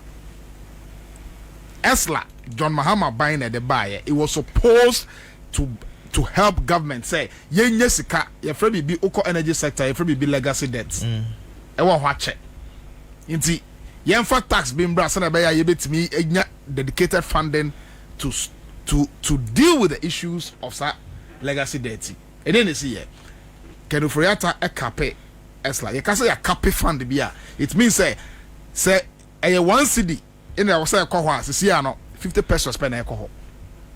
It's even though I had 45 billion, you jacka 75 billion. It's a kind of road fund, the same thing you see here. Problems are your road fund, see, I mean, say it is because the road fund was capped. Nanka Sika was a road fund, no, near Yibi, near Yeso, near diverted the windfall no into different accounts for different purposes. NHIS was capped. And that it's your man or say the NHIS no it will be uncapped. Say the baya sikadodua ebeba fund no money nyina no you bet me e dey address the issue of claims payment. Now Hajj village mosque masalaji. It's a desperate oppositioner who have still not recovered from losses in the last elections. Namon Tanasi and say this kind of rejection again for their mamono, it was as a result of your corruption, it was as a result of your arrogance of power, it was as a result of your government of family and friends, it was as a result from stealing from the public purse and imposing hardships on Ghanaians. And until you move for a BAM. And in just these few days, this is the kind of opposition we are being presented with. Say there's a discussion between Hajj Village. About Terminal 3 project now who know. Ewo Kotoka International Airport Mama Pension you see, you know. Are you aware, Nanama? Say the Terminal 3 project Mesika you see, you know. The Ghana Airport Company borrowed from its own balance sheet without sovereign guarantee. Say Ghana Airport Company no was profitable under Mahama to the point say one kasa do documents bank say mo maye bosia bank nan kasa mo for sovereign guarantee emra. They borrowed on their own books and they are expanded one of the facility be air kahwa and no will serve as a place for processing amount for air komeka usu koko mo time no dia mo ya ne some de airport land mai usu koko akwa Magdan na meba answer na baba Magdan crowd here said they make no we crowd here Hajj crowd here your mind Magdan no be beka say bia wo ye personal and your mind but what the man individual we say Terminal 3 obekaya tama President Mahama AC Terminal 3 criticisms are ebaye. As soon as Nana Dankwa Akufo-Addo became president in 2017, Terminal 3 duty-free shop here the man about. The very project now more say enye adia eden faso beba ebe bre o man the Terminal 3 duty-free shop and then me no say and I don't understand. Me is adia no me dwon amentias here. You understand? I don't understand why some project now and as our shop that duty-free shop now what Terminal 3 no is still being run by Nanado's daughter. Why they be in a free home? Oh yes, sure. Oh, what are you talking about? Ogusu ho. What da so ho? Oh, me say what court Kotoka Sisia Terminal 3 gifted a duty free shop no Gusurane. Nana do Banu Gusura. What does so run? I wonder what that's so run. Hey, Cabor and Amosu Paddy, what that's so run. Into no sanity. But one of the issues are Minia, a buyer, our economic forum in Asia, national dialogue in Asia, I want us to pay attention to. The state of state-owned enterprises. The tier honorable force and finance minister. Opacho said state-owned enterprises be brena the accounts are in red. A lot of them, the accounts are in red. But you see, this is why I will keep making the point. Say I feel the NDC is more pro-development, and I'll tell you why. Building sustainable SOEs, you know, is premised on a sound financial plan. And yes, sir. Say ubet me a year you may right. That was what President Mahama and Professor Mills did with the Ghana Gas project. We borrowed money from the Chinese, over Chinese CDB loan. We borrowed money from the Chinese and built the Ghana Gas plant. And then Ghana Gas is making money for the country. And it's been able to pay off its debt. This is sensible borrowing. This is smart borrowing. This is sustainable borrowing. Say you borrow for an economic activity, you build an infrastructure, some infrastructure a bit more generatistica. Today, Ghana Gas is making money for the government. For us to turn around, and this is a very, very, very cordial advice and a free advice, and most and of our young ECG, for example. Yes, most of our young comrades who have been appointed as CEOs and deputy CEOs. We must turn the case around. Okay. SOEB, state-owned enterprises. Now the accounts are in red. NEIPR. Now no Erica J. call. It was only 300,000 Ghana cedis that was left in the bank account. Abra MPP was exited. Into where there are problems, you know, I expect our young people to be innovative and turn things around. Okay. Now SOEs, you know, should become profitable. Senabeya, you can also adapt to the legacy of John Dramani Mahama's government. Okay. And the Honorable Minta Kando, Health Minister, after Netor, the ordinary Ekohuyan, on time of more opposition, the MBA Donny man were with him. But I said, only Health Minister, no. We are beer donor man were with him, Wakasa at their fountain, Yana, Yankoni and Concotti and some our kind. Hey, Ghana, pa, 8 years ago, Westica.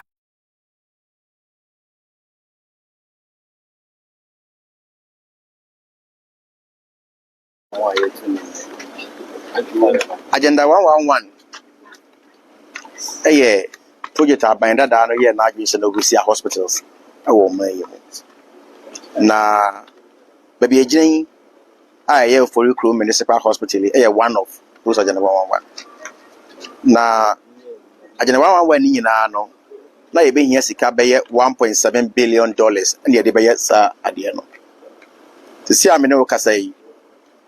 By $400 million na bind that and atua dia ko shesa project we nza o shesa $400 million na ana ke ye ni fees a anka ye ntumi anwie kura na o se tumi wie project mbe 22 aka nipa ekom but say amre amino kasai ba kokora ni wa nipa kom akoja yarehwe nti amra o mampanyi John Dramani Mahama edi oman ne bobre edi tudwa no o ka kire Ghana fo nyina se Saja na wa ba kokora ni wa nipa tumi kom akoja yarehwe ena ya ba behwe se ne nyina ya hu no eda ne koy nsinwi hospital equipment nyina na ya den yetumi a supply yeni action plan bi ya dey fan kofo ababe staff and asemba be adwuma wa ha na mmom ye to abama wa ohawa oba betu bia no o se opekwan abefa so a obesisa ohaw ni nyina anokwan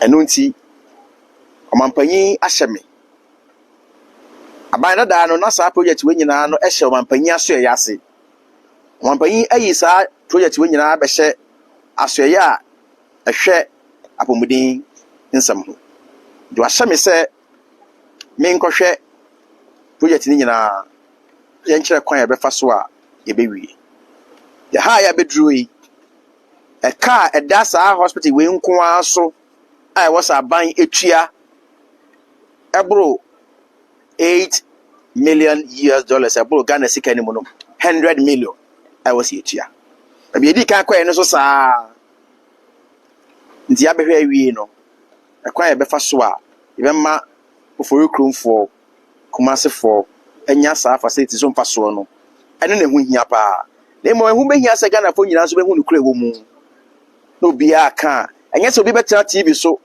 ana radio so no waka de ene de na maka na obi aka obi hu de de no kure nti we de ya gani wanka sa wo de wadi bi hu a na chese de nyina ya pese chechire no obi abeso me bi ni achechire kama nti megidi yese ye ko yanim no de aka ni nyina no ye beko baby o wa fe na yetu foundation ni nyina beko akwa ni akobo mampanyin so amane medam wase futu obi o hono mamabodi se mabato se mo de be anka ye benya ase na esitie no conventionally se project bi e so sei no nka wo be ya e wo se wonya foto obi wa na loan ebi wa ya grant ni ade se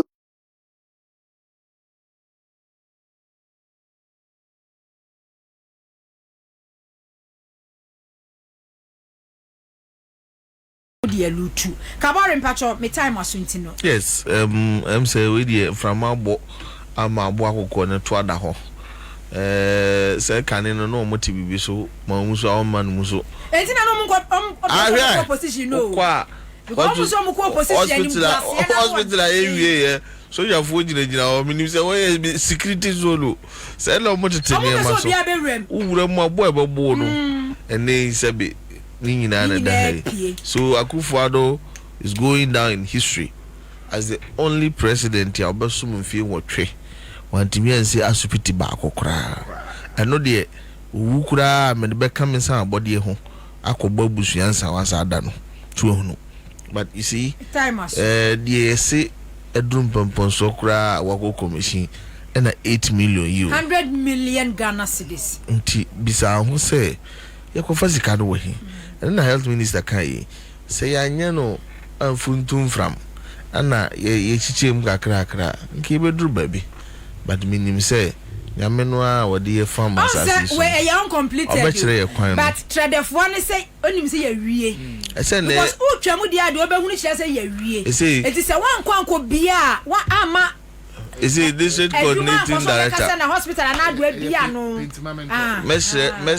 mesre health minister Oma district coordinating director any assembly members no na any security body say police for na yense dem be free show makruma for no wo mu ani bie ene bna mo mehwe ba bie Akufo-Addo de koduru because we anya ne sa nipa no de wo twam no wo feel say mpakora agum na so wodim de wo mu for purposes of say bia bibi da wa ye wie obi nkofa tai obi nkofa TNG bintina abamofo no ho hia na kuromu afo no ho mani kutua man na meba Lodina Foundation sa maternity toto ma me Lodina Honda dey can say sa maternity blocks no so omo commissioner omo wuram etwa inside nyina ma hu facilities na so ono dey wire de pa no wodi kire wiase na wani dey ehunu an omo gyina na obi emu ono wire de pa no wodi kire wiase o ma me no dey wabɔ no ho bra eso wo sun no manfo o wie no wodi kire wiase na wo ya fuku aguti ade ono wonye ene wo so waye time as me damase adwumbe me damase me time as kwame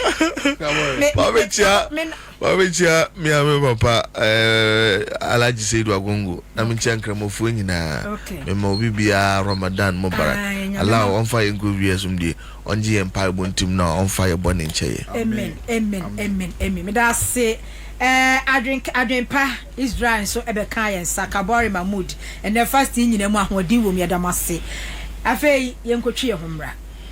Upgrades are nice, but stepping up is woohoo! Because when you upgrade with GoTV, we'll step you up to the next package. Upgrade today to get more than more with Step Up, where if you're on GoTV Plus and upgrade to GoTV Max, you'll get even more with GoTV Super. Get big value, get big entertainment, get stepped up to even more with GoTV. Upgrade today on the My GoTV app or visit GoTVAfrica.com. Terms and conditions apply. Offer ends 31 March 2025. Starter, it's too far to dance. Oh, what? Try is with the market women. Everybody can do what he does. Be bold, be you.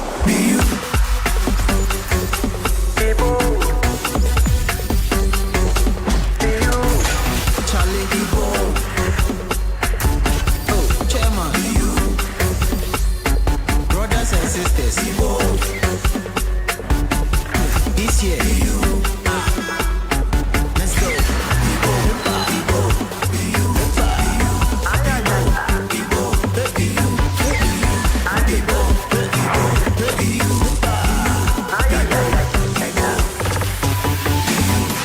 Rush Energy. Be bold, be you.